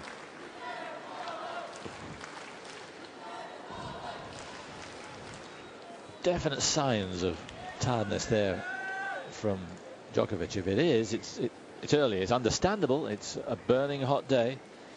Temperature, we think, out on court in the 40s. An hour and 28 minutes we've been going. But maybe he'll get a second win somewhere along the line. But that looked a bit worrying, what we've seen in the last 10 minutes. Yeah, absolutely. I mean, it's not... You don't do a lot of running against Andy Roddick, but you have to make so many explosive moves, especially when you're returning Roddick's serve. So you're lunging both ways, which is very tiring. Yeah. And the fact that there's only 1 break in this, so you have to focus so hard on your own service games, which also drains you, of course, because you're basically not in the match for every other minute when Roddick is serving. So it makes you more tired mentally, which obviously physically is affecting Djokovic right now. Taking every second he possibly can with the ice collar and the drinks. But here he is then. What can he do?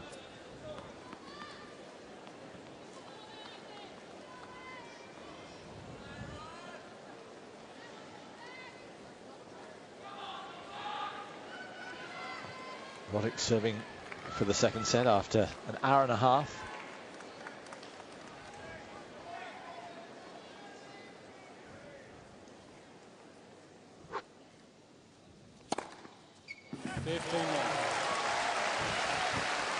.218, that's 135 miles an hour. That gets him off to just the start he wanted.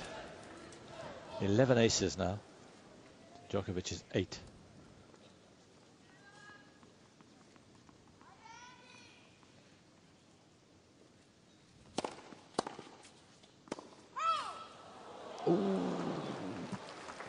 Djokovic is going to challenge. I don't think the line judge was unsighted. I think he had a clear view. We were more unsighted than him. Well, it might have been out.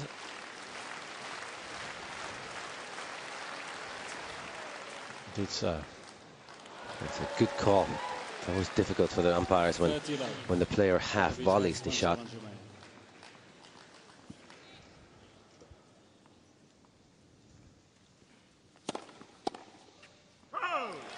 It's a very confident play by Roddick. So important to wrap this set up here and send a signal to Djokovic that he believes in himself here, Roddick. He can win this match. 3 set points.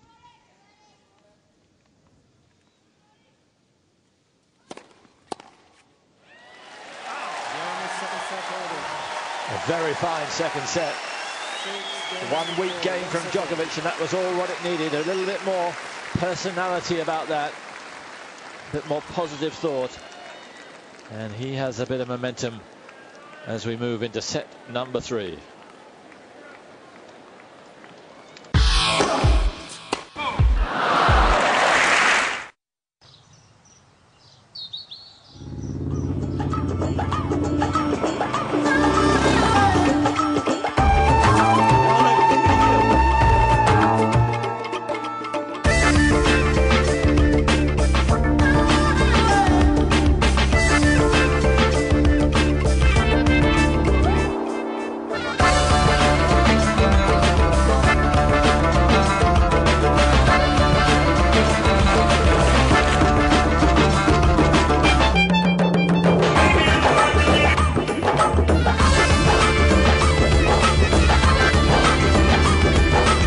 Both acha.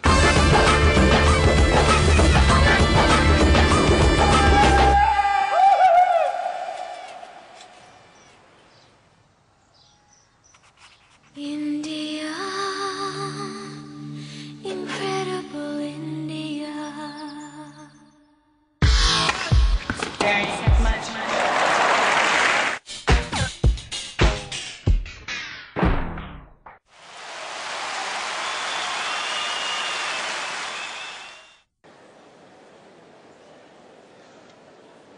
There's a happy camper, Larry Stefanki, Roddick's coach. Roddick was more positive in that set. That's what saying in the change round. In a way, he got it right, in a way, he got it wrong when you were talking early on, because Djokovic was a set-up, but he did change his game a bit. Absolutely did, and Roddick, he got Roddick moving forwards and involved in a tricky duel at the net, and Roddick came out on top. And sometimes those little shots, they give you those field shots. If you win them, they give you so much confidence, and suddenly if you let me take a crack at a few because I've got the feel, and it's just small differences, of course, but Djokovic just relaxing a little bit too much there in one service game.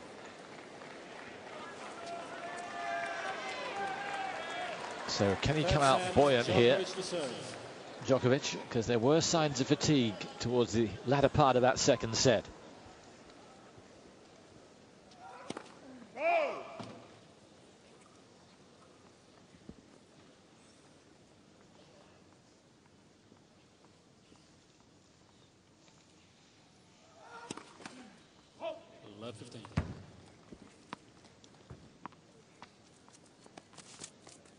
That's his first double fault, Djokovic.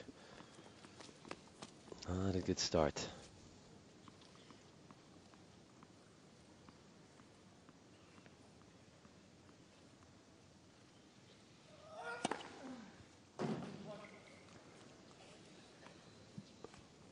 Yeah, I called it out. Who's going to challenge? The call on the left far sideline. The ball's called out. It was a call that no one heard except for Roddick.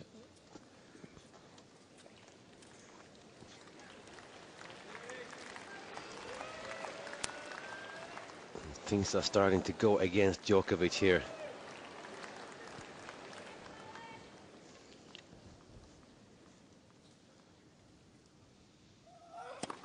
Oh, is a ambitious second serve there. Second double. It's one thing to be down love 30 first game of the third set. You've 2 more sets to win or lose, but when you play against Roddick, you better pay attention.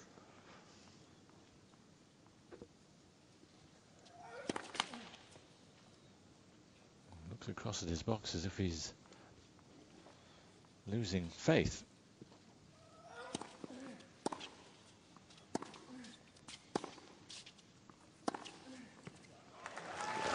Just too defensive there again, Roddick. Just trying to put the ball back in play, dropping it short. Of course, Djokovic is tired, and it's a judgment call, but don't want to do that.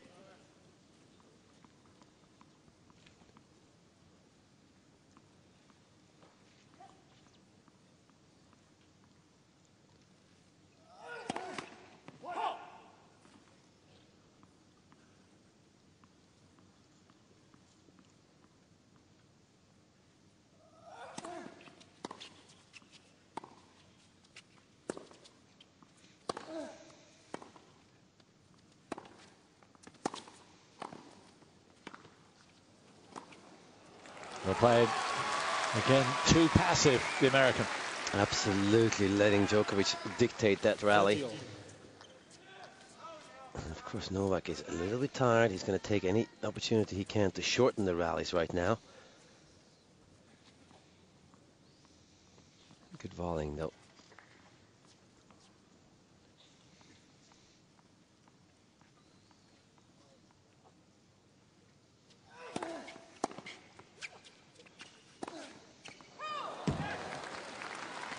And Djokovic didn't get up to that quick at all. A real gift.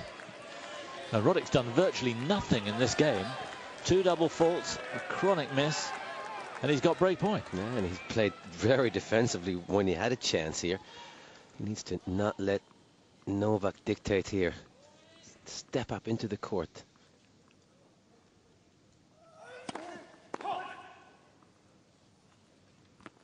Here is his chance.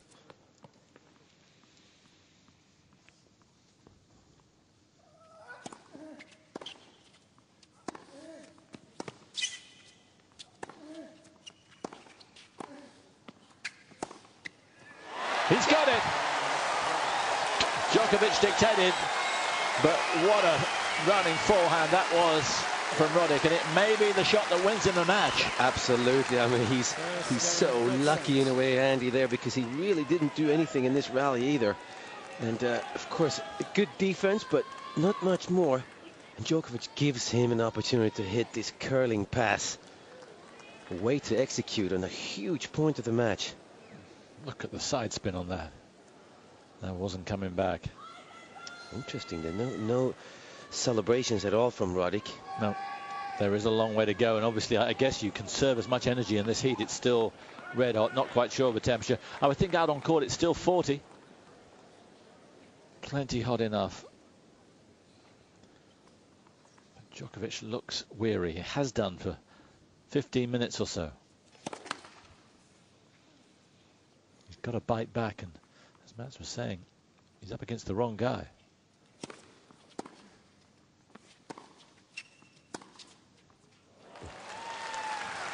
What an angle he gets on that forehand.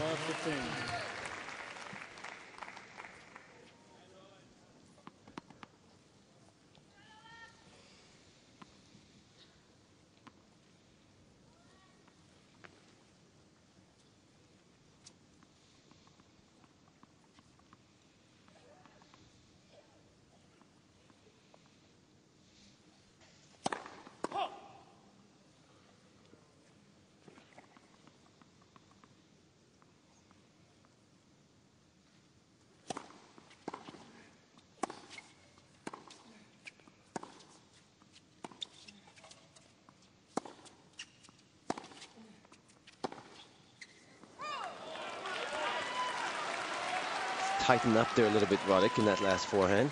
I wasn't trying to do much with it. I think Novak Djokovic is one of these intelligent tennis players who really knows how to conserve his energy. And if he's overstepped that line, which it looks like he has, he didn't conserve his energy, but he also knows now to make the smart decision to hold back on spending more energy, taking some chances here and there.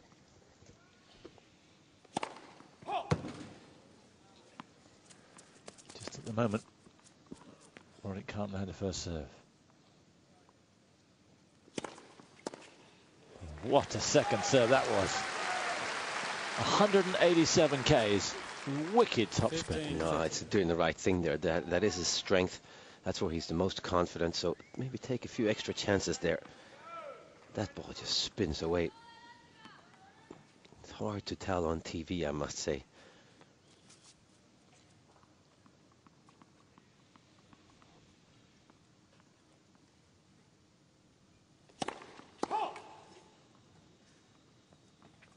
Does he dare to do it again, Roddick?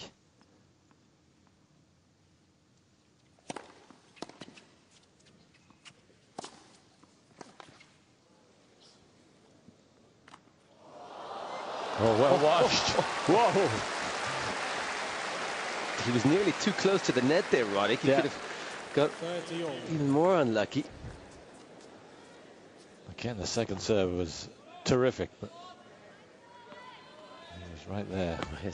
It's a cool hand, though, and a cool head there by Roddick, because it's not, well, it looks easy, but it's not that easy. It's a big point here.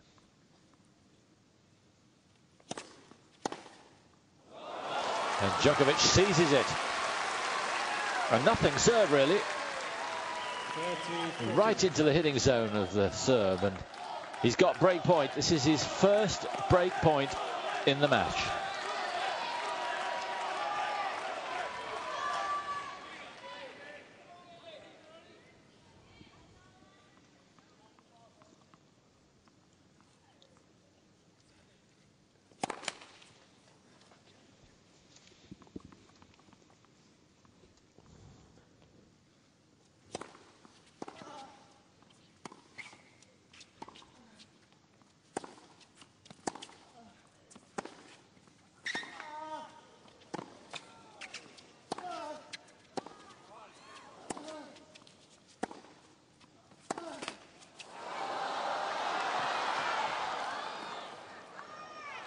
Oh, he got so lucky.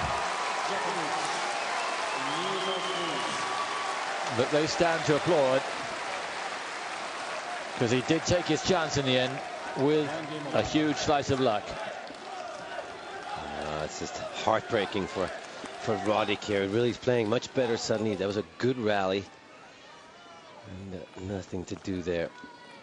What's that? That's used on you. That one is used. That's used. Hey.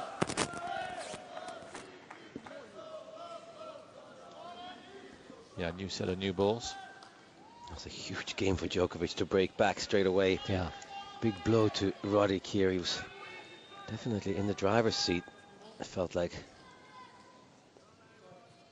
And now he gets another lucky break and serving renewed balls. And maybe renewed energy.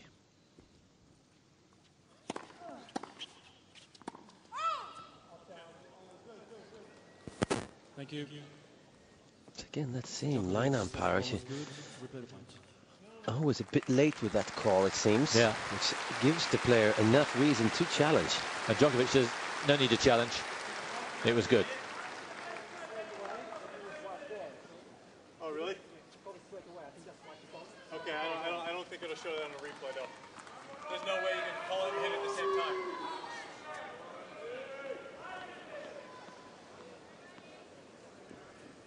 That's an impossibility, Carlos. For it to land on the line and for her to call it before he hits it. That's impossible. It's not possible.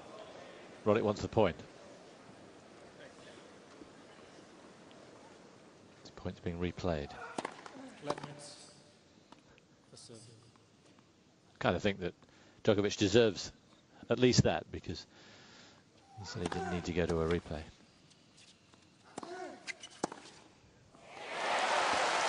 Oh, very fair there. Justice prevails. Roddick should have won that point. Roddick was trying to say that Carlos Ramos was trying to say that the line umpire's call interfered with Djokovic, even though Djokovic said there's no need for the challenge. But it was a late call, so it really didn't interfere. Yeah. Roddick should have won that point.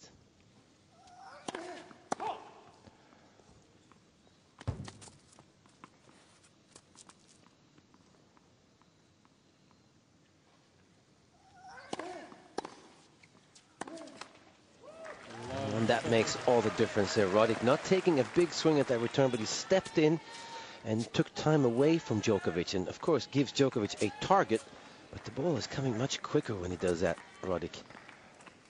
It's amazing, isn't it? We go over an hour with no breaks. Now we've had 2 in a row and maybe 3 in a row. You just wouldn't have picked this half an hour ago. Out. 15, 14. Sometimes Roddick has to pick up on the fact that Djokovic is a very clever server. And he usually goes for the safe slice serve when he's in need for a first serve. That's a serve.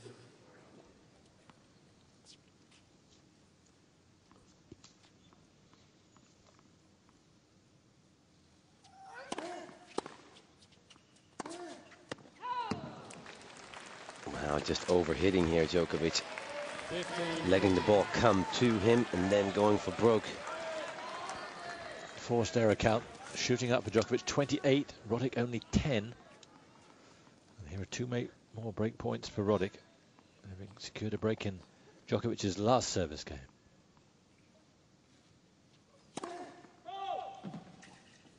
He's missing by a lot there, Djokovic.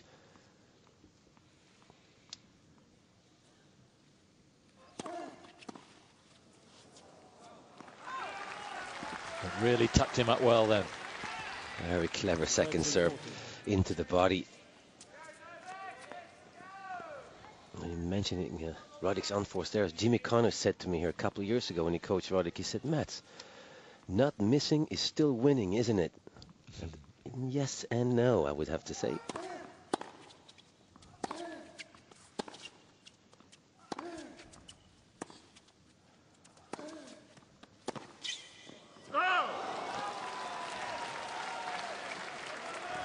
You've got to force the error. You don't want to make unforced errors, but you still have to force your opponent to make errors, just like Djokovic did in that rally. Yeah. There's no coincidence that when Roddick has looked a bit more positive, he's got results. Hasn't been often. Maybe not often enough.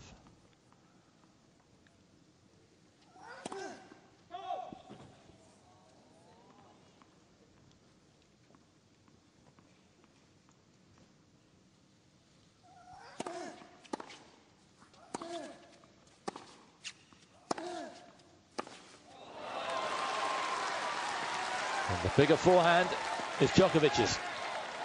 Yeah, just unleashes that forehand. Roddick is really not prepared for that forehand cross court.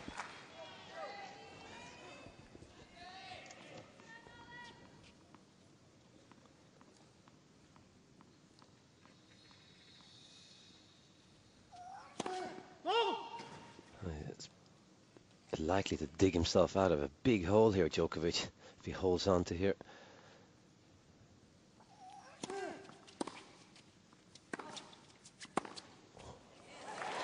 There's a tired grunt.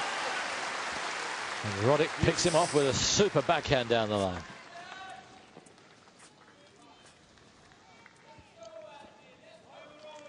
Becoming a crucial game for Roddick, this one, having been up a break and losing his serve, and then now break points again in this game.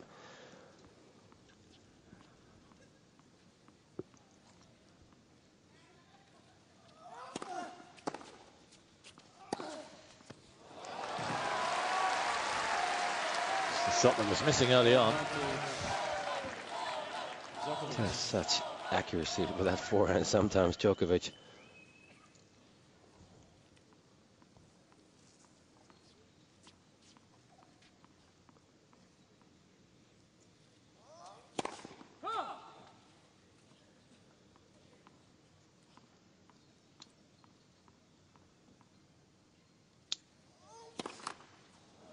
I have to say that the thing that looks the most tired is his serve right now, Djokovic.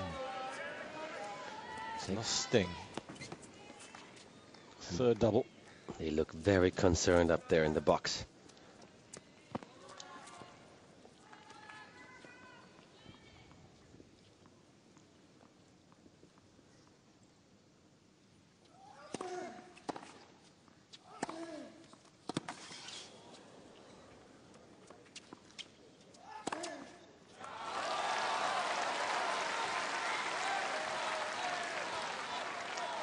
Advantage, Djokovic.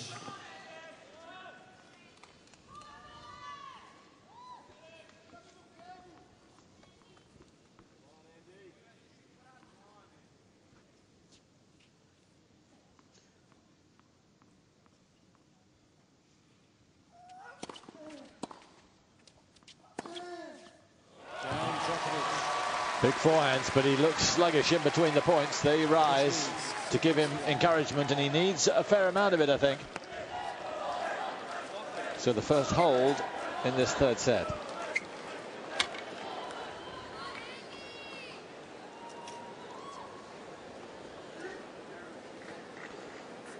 Over on the Margaret Court Arena, the Williams sisters have made it through. And here to talk you through it is David Mercer. Indeed they have, Simon. They're through to the semi-finals. What a battle they had against the pair from Taipei and China, Shui Shuhui and Peng Shui. But they got through in the end by 6 games to 3 in the final set. And in the semis they would have played Casey Dell'Acqua and Francesca Schiavone. Of course, the big surprise in the women's doubles today, the defeat of the #1 seeds, Cara Black and Lucille Huber, by Ai Sugiyama and Daniela Hadukova. But the Williams sisters, well, I'm sure now are the favourites to lift the doubles title. Serena still going in the singles. Back to you, Simon. Thanks, David. Out on court, Novak Djokovic has asked for the doctor. I couldn't pick up a lot of what he was saying, but his legs feel very heavy.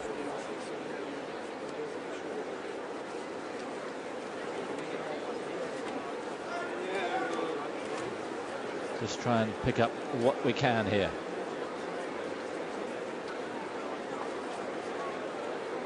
He has looked weary.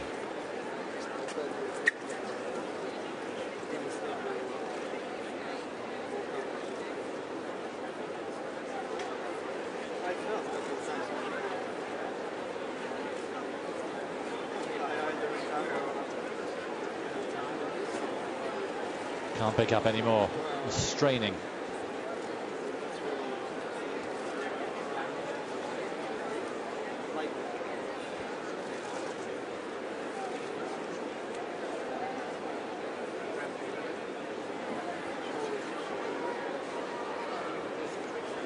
Look at his face, you can see how tired he is.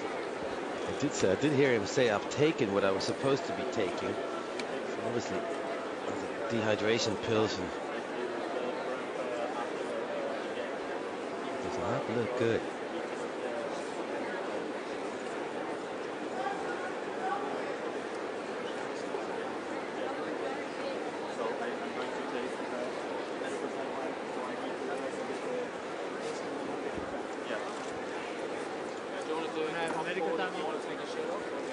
They're going to have a medical timeout.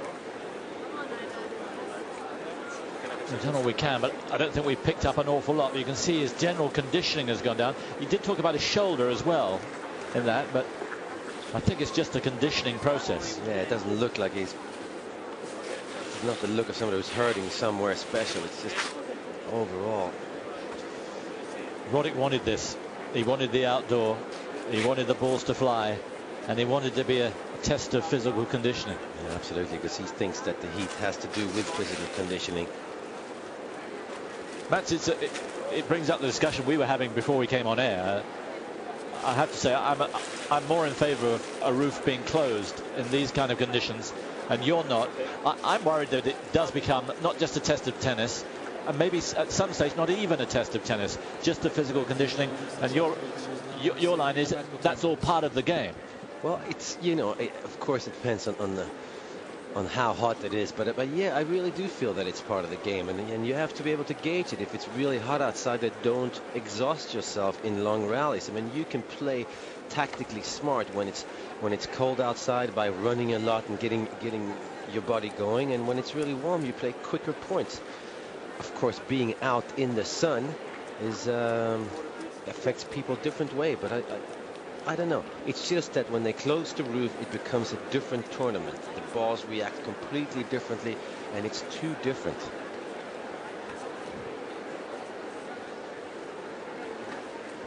I've known Novak Djokovic to have physical problems when he plays long matches and in the heat in Paris, for example. So Wimbledon a couple of years ago, they had a terrifying schedule because they got behind because of the weather, and he was in 5-setter after 5-setter, and he was just absolutely done by the end. but it does happen to him, and it's never happened to Rafael Nadal or Roger Federer. So yeah, it's a bit fragile here. 2 minutes remaining. Well, we saw it coming. Roddick would have seen it coming as well. Just a slow disintegration. I think at Andy Roddick's age here, 27, I don't... Yeah, he'd like to beat Novak Djokovic, the third player in the world, but he'll also take just a semi-final and a shot at possibly Roger Federer. Still a minute and a half left of the timeout, and Roddick has got up to support for his guys. It is like a bit of a boxing match now. He's showing everybody, I'm fine. This guy may be struggling, but look at me. I'm absolutely fine.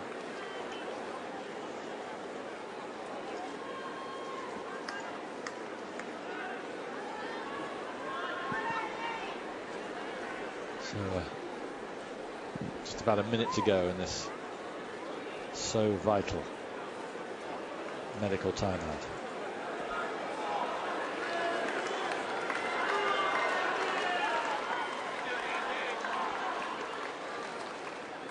You wouldn't want it to be decided because of physical conditioning, but it may well be. And this is just what Roddick needs to see. Earlier on today, Vera Zvonareva, a very comfortable winner against Marion Bartoli. Here's David. She was indeed. She was 1-3 down at one stage in the first set, the Russian, but then didn't lose another game. She's got a terrific record against Bartoli, and in the end was just cruising through it, playing really well. Vera Zvonareva through to her first Grand Slam semi-final, returning to form last year, and she's made a great start to this year as well. So a comprehensive victory. She waits the winner of tonight's match between Dinara Safina and Jelena Dokic, of course. Match that will start at Vera, this is the 7th but time here's in a Barbara row you've Shet beaten with Marion Vera Bartoli. Zvonareva. You must just love playing against her. I don't know why it happened. You know, sometimes it happens against one player. You win all the matches, against other you lose.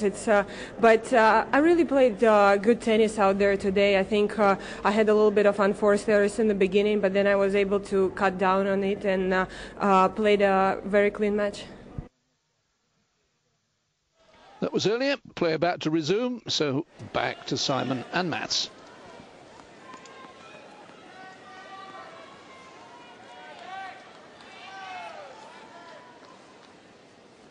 So let's see how Novak Djokovic is. 1-2, Roddick on serve. They had ice supplied to almost every part of his body in the 3 minutes. Yeah, absolutely. It's important here for Roddick to not think that Djokovic is going to throw the towel and retire or not try. Needs to be positive still, Roddick. Still has to win the match the same way now. Another key element is it's now 10 past 5. The shadows are just beginning to move across the court, and in the next 40 minutes the court will be in shade, so that'll be something for Djokovic, just to get through if he can the next 40 minutes without too much damage being inflicted.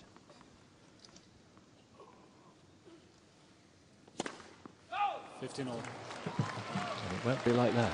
Oh, I missed by a mile there. 2 serves, Roddick. Very unusual. He mustn't get too excited. This would be a huge win for him if he can take it. But he's still a long way off it. So, yes, settle 2-1.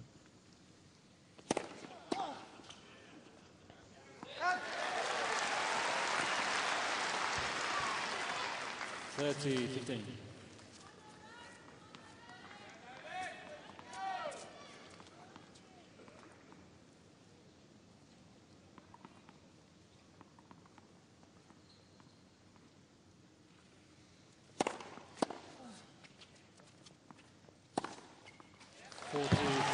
Just wrong footing Djokovic that time. Roddick maybe slightly because Djokovic is not moving as well, and he's just picking a side here, Djokovic.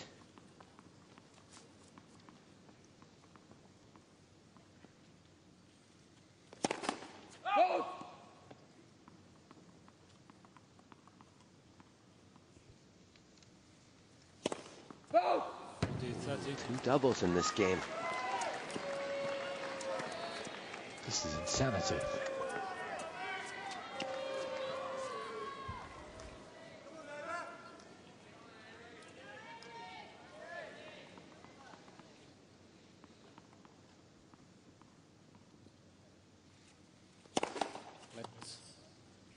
Serve.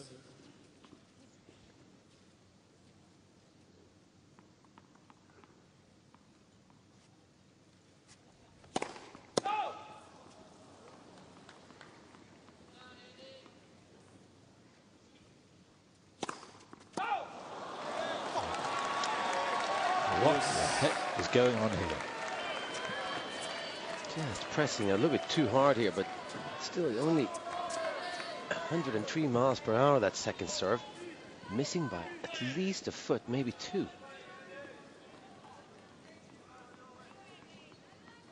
We need a first server without giving Djokovic a chance to hit the winner.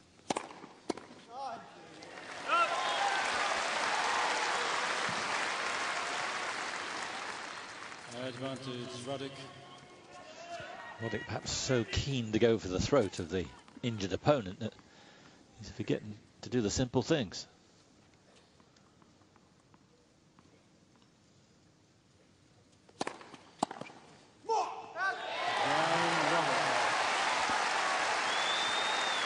To all, now a crucial game for Djokovic. How is he going to react after that injury timeout? And Roddick, of course, he can win this match here in the next 10 minutes. Really good. But you're right, Simon. The shadow there creeping in onto the court is very important.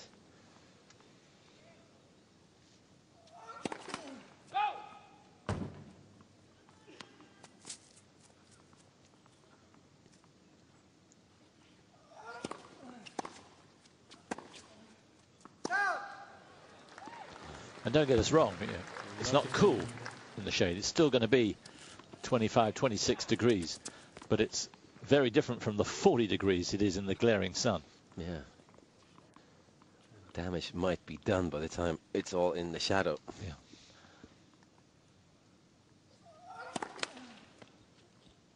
Or in the shade is proper English, right? That's perfect.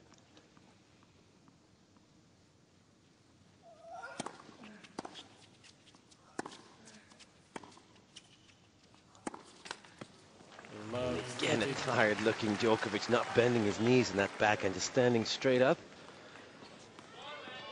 Roddick, of course, doing nothing, but this is just way too upright. Usually gets down really low.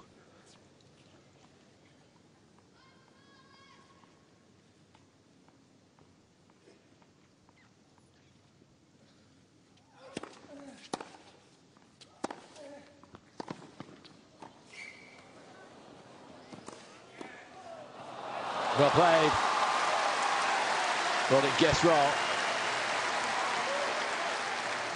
15-30. It would have been a good time for Roddick to go at Djokovic. And this is a really easy shot. Roddick goes for the high percentage shot. What a huge chance for Roddick.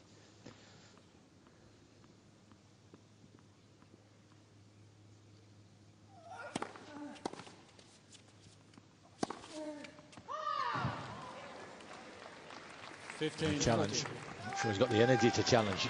Here are 2 break points for Roddick.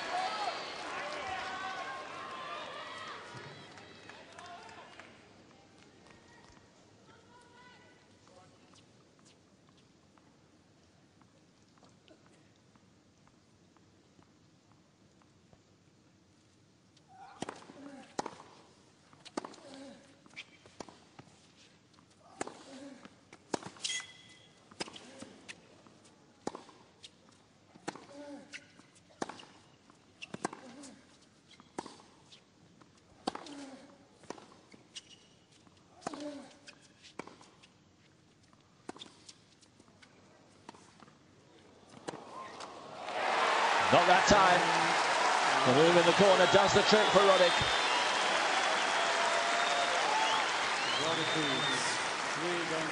And Djokovic head bowed.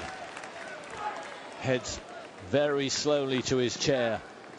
Roddick looking up, almost expecting a retirement, but he's not going to get one. Eurogoals, the essential briefing for every fan of football. All the latest from the national leagues and the European competitions. The heroes and the villains, the word from players and managers, plus the headlines from around the world. Eurogoals from Monday to Friday on Eurosport.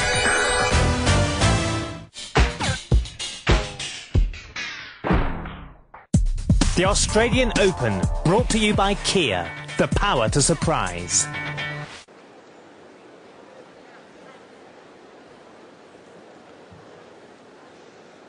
So many equations going on in his head.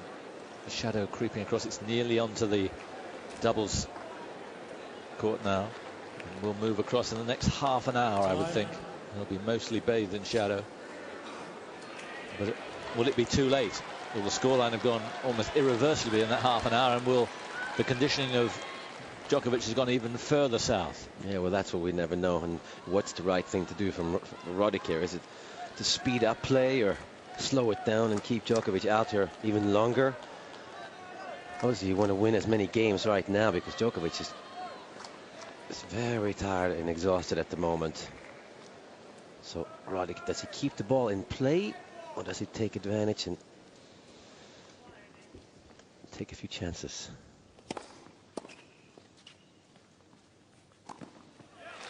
Well, all through this match we've been pleading with him to take a few chances, but perhaps now's not the time. Yeah, exactly. He played a really good game the last game, Roddick. And it was a good game because he broke at the end, but just getting the ball back in play. Also because Djokovic doesn't represent the threat now. He's not going to get past like he might have before, or get blitzed if he does drop it a bit short. Important that Roddick's serve is working here, so he still gets those 3 points.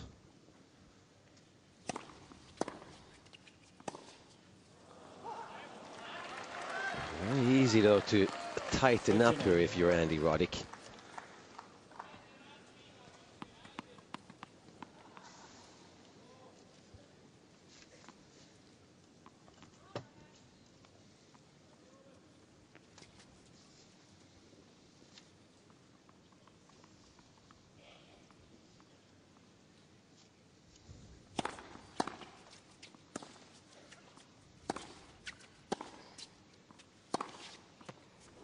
Well done. Wasn't able to tee off there. It really seems like it's easier for Djokovic to not be serving. He spends so much energy when he hits his serve, Djokovic, because he's got a big knee bend. But now, when he's receiving, it takes less energy to hit ground strokes than serving.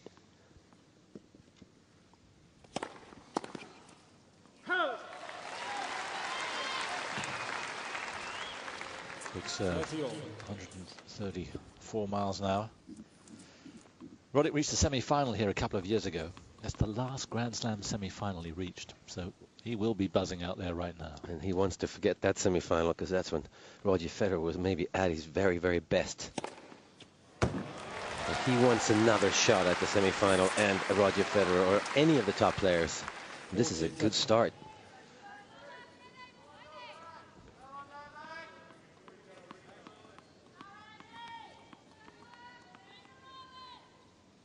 Rather forlorn figure he looks. And that won't help. So this next service game, you sense, is crucial, not just for this set, but for the match. Yeah, absolutely. I think this set is, well, it's not Roddick's yet, but it feels like Roddick.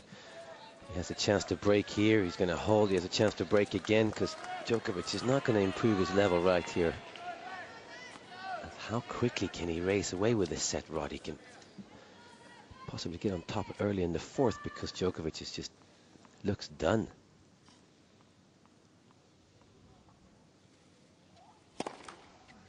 Just cannot reach up at all for that serve.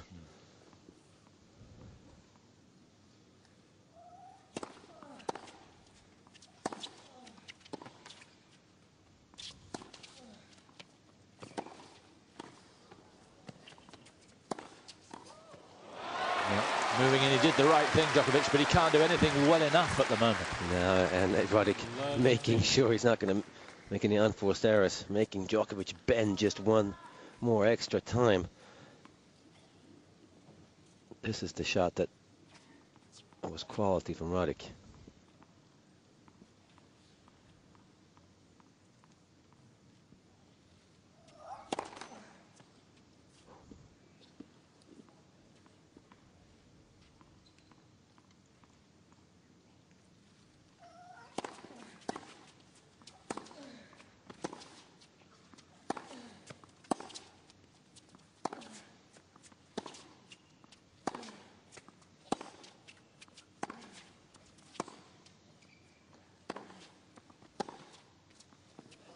Yeah. Roddick's doing exactly the right thing. Making a move, keeping the rallies going. And Djokovic is all but spent. There's a beautiful little forehand angle there, but in the first set, Djokovic would have run that one down.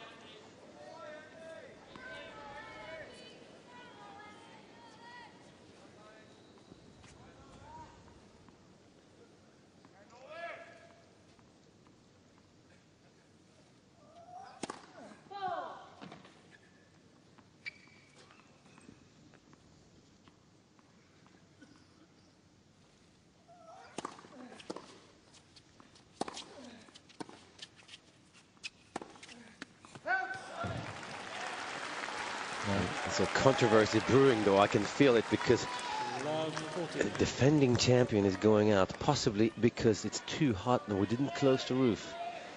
Then again, there might be something else wrong with him as well, as it's pretty hot out there. 3 break points for a double break.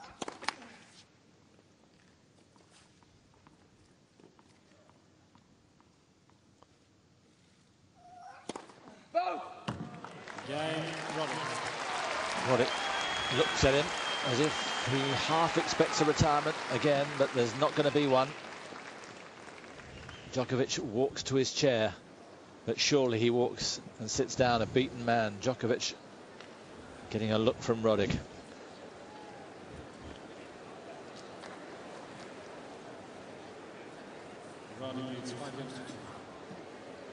Now the doctor's coming out again, and he's going to take the pulse and blood pressure, I think, of the American. More ice. We may be seeing the end of this match very shortly. You know, I think I buy both ways. I mean, it's not really about tennis. But then again, playing against Nadal at the French Open on clay is not really about tennis. You just have to be so physically strong to have any chance to beat him. So that's the only chance you have. And here... But that is about tennis. This is about weather. It's still about physical strength, though.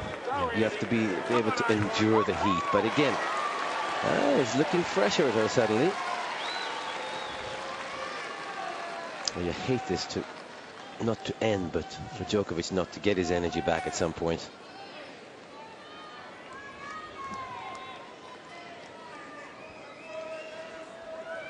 So, Roddick serving for the set.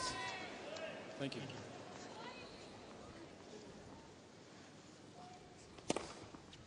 I think somebody needs to get your message across to him, Simon, that the shadow is creeping in, and if you just hang on here 20 minutes from now, the temperature will have gone down at least 10 degrees.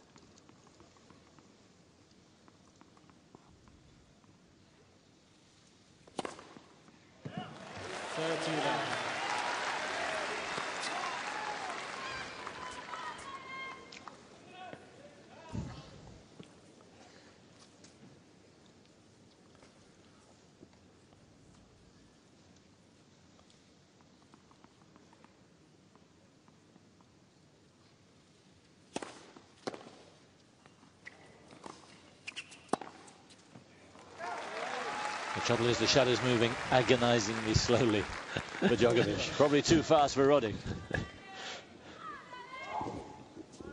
Yeah, I think Roddick would direct traffic to Djokovic's forehand in this case and keep him in the sun. 3 set points.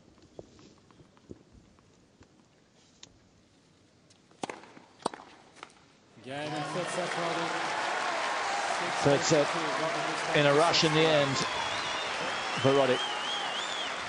So from a set down, he's 2 sets to under the good.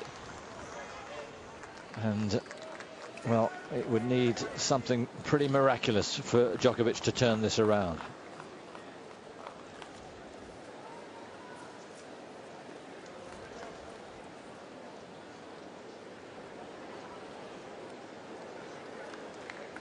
Looking pretty sorry for himself. He's a tough customer, and yet there is a slight question mark about his physical conditioning. Through all that happened at Wimbledon a couple of years ago, he did retire in the end. It's not unknown for him to retire, and the players know that. No, I think this is the only thing that's holding him back right here is the fact that he won it last year.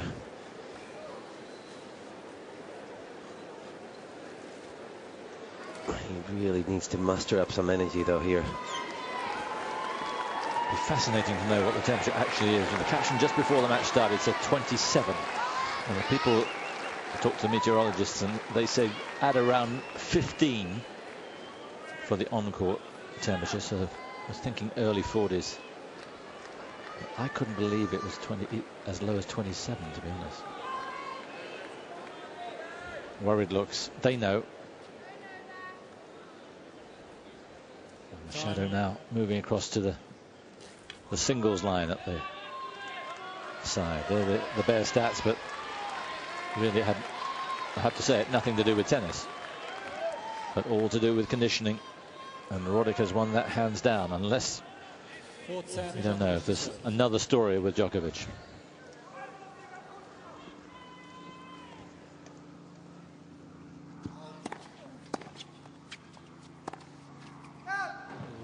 Oh, obviously a crucial first game here for Djokovic and for Roddick.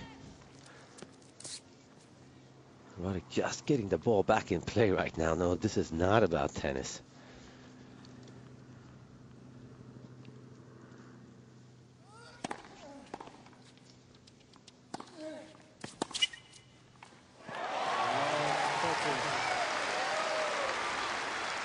And the punishment continues.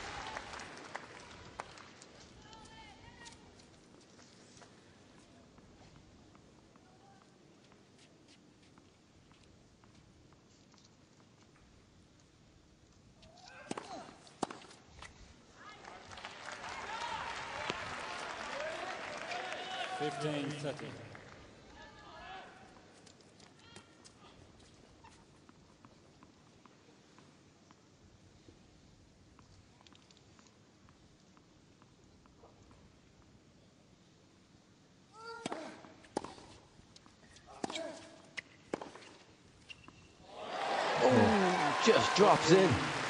It's a bad error. I have to say, I thought it was going long myself, but you couldn't afford to miss that.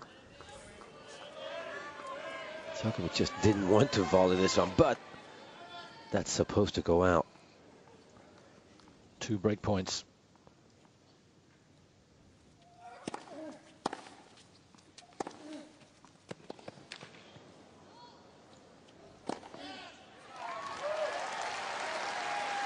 He's going to be coming to the net a lot there, you feel, Djokovic.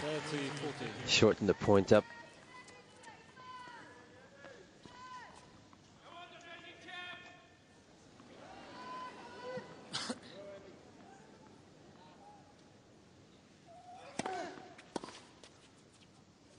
Ooh, there's a sign of nerves from Roddick. He knows it's tantalizingly close.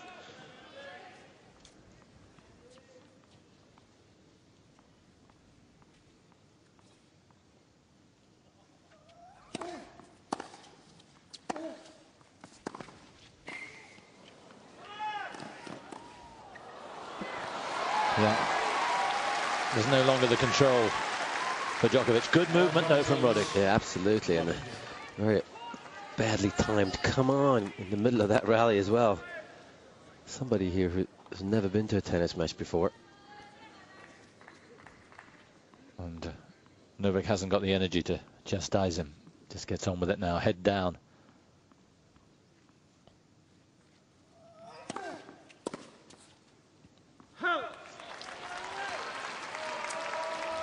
Not much confidence in Andy Roddick at the moment still, though, because he knows how close it is, of course, but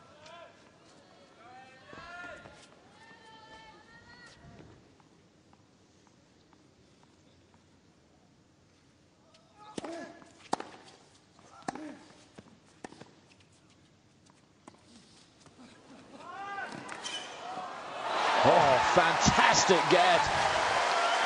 It didn't look likely when he set off, but after 2 hours and 20 minutes in burning heat, Roddick gives himself another chance. Yeah, really well done. He's played this ball down the line most of the times, Roddick, and suddenly flicks it cross-court. His racket must have just banged on the floor. I thought it might have been the ball with a second bounce, but it wasn't. Fourth chance.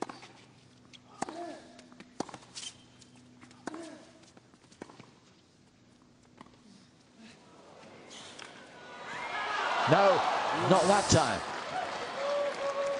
Just overdid it there, Roddick. Same exact play.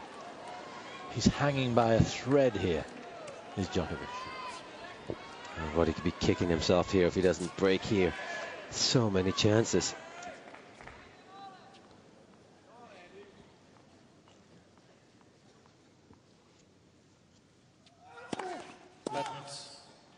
Second serve.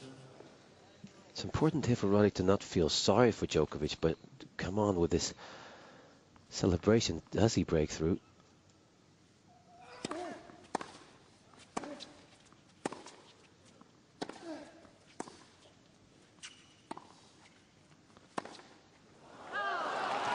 Good point from the serve.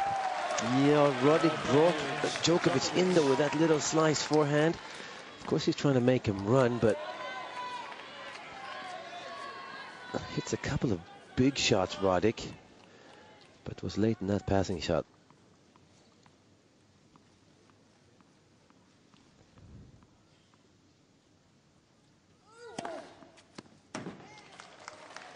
Roddick thinks it's long. Thank you. Second service. And Djokovic also says it's long. Don't bother with Hawkeye.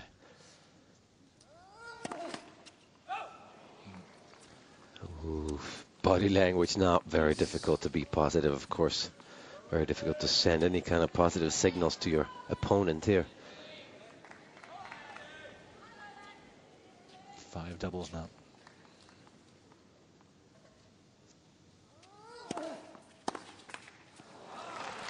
Well, he's missed his chances here, Roddick. He hardly deserves to take this opening game. No, he doesn't. Not at all.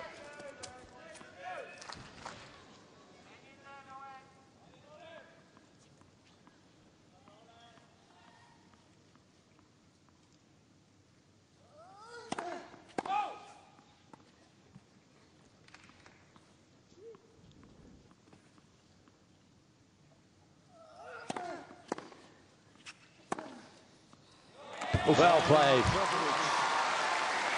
Hardly any strength in his legs at all, but still enough in the arms to flick that up over and down. But there's no joy in Djokovic. Roddick will be, I would think, just a little upset with himself that he couldn't get the job done there. 4 break points against a lame, tame opponent. Yeah, absolutely. Now, this is when he's lucky, Roddick, to have a serve like this, because it's going to take a big effort from Djokovic right now to break the Roddick serve and then to hold your own serve straight afterwards. So, not desperate times yet for Roddick.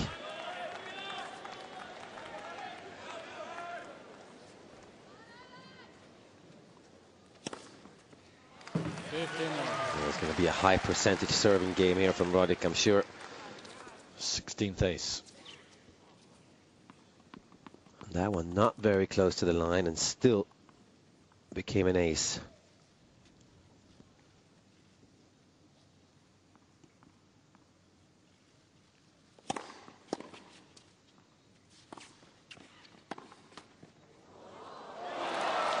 Yep, a little bit of help. He's been lucky with the tape today, Djokovic. 15 over.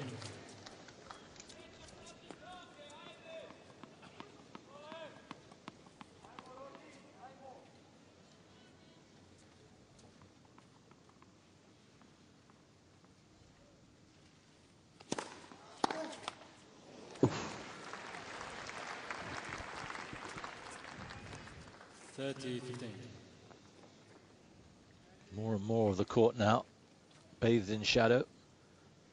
Another 20 minutes and it will be completely in shade. But is it too late to save the serve?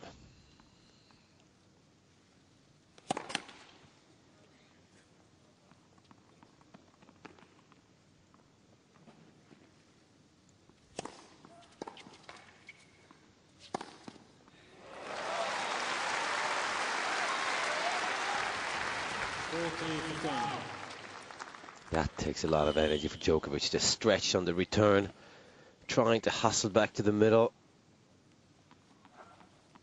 No chance to turn around there for Djokovic.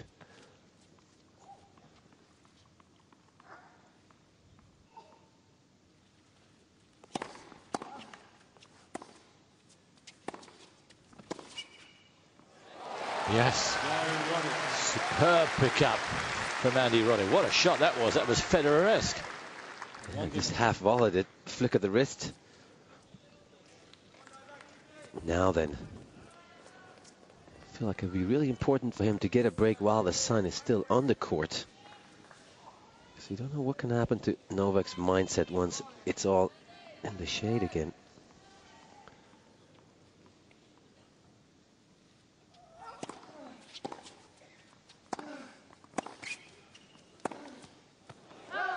And there's a good start. Is that the first sign of cramping? He just pulled away, did Djokovic, after that serve, as if the conditioning just might be going a little bit more. I wonder if Roddick saw that. I'll watch him with interest here.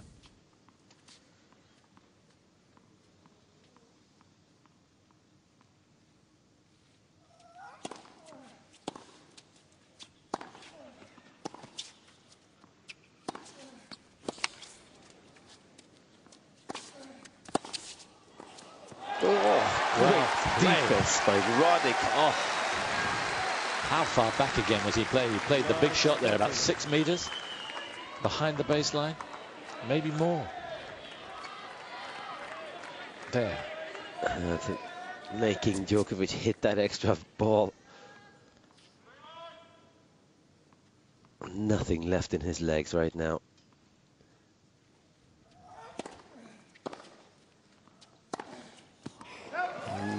That's the first real sign that something is not right, I think. Didn't even try to hit that ball in, Djokovic. Not even close. 3 break points for Roddick. Now, he had 4 break points in the last game. Couldn't convert.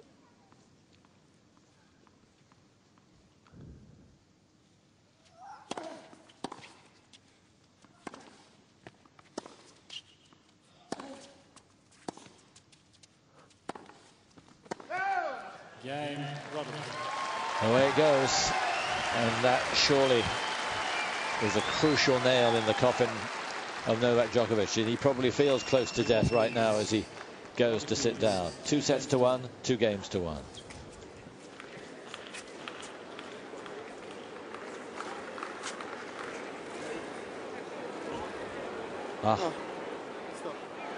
He's going to stop.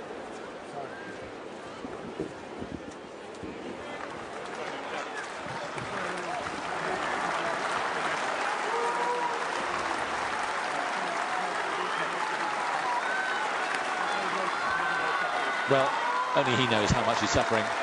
I don't like it, Mats.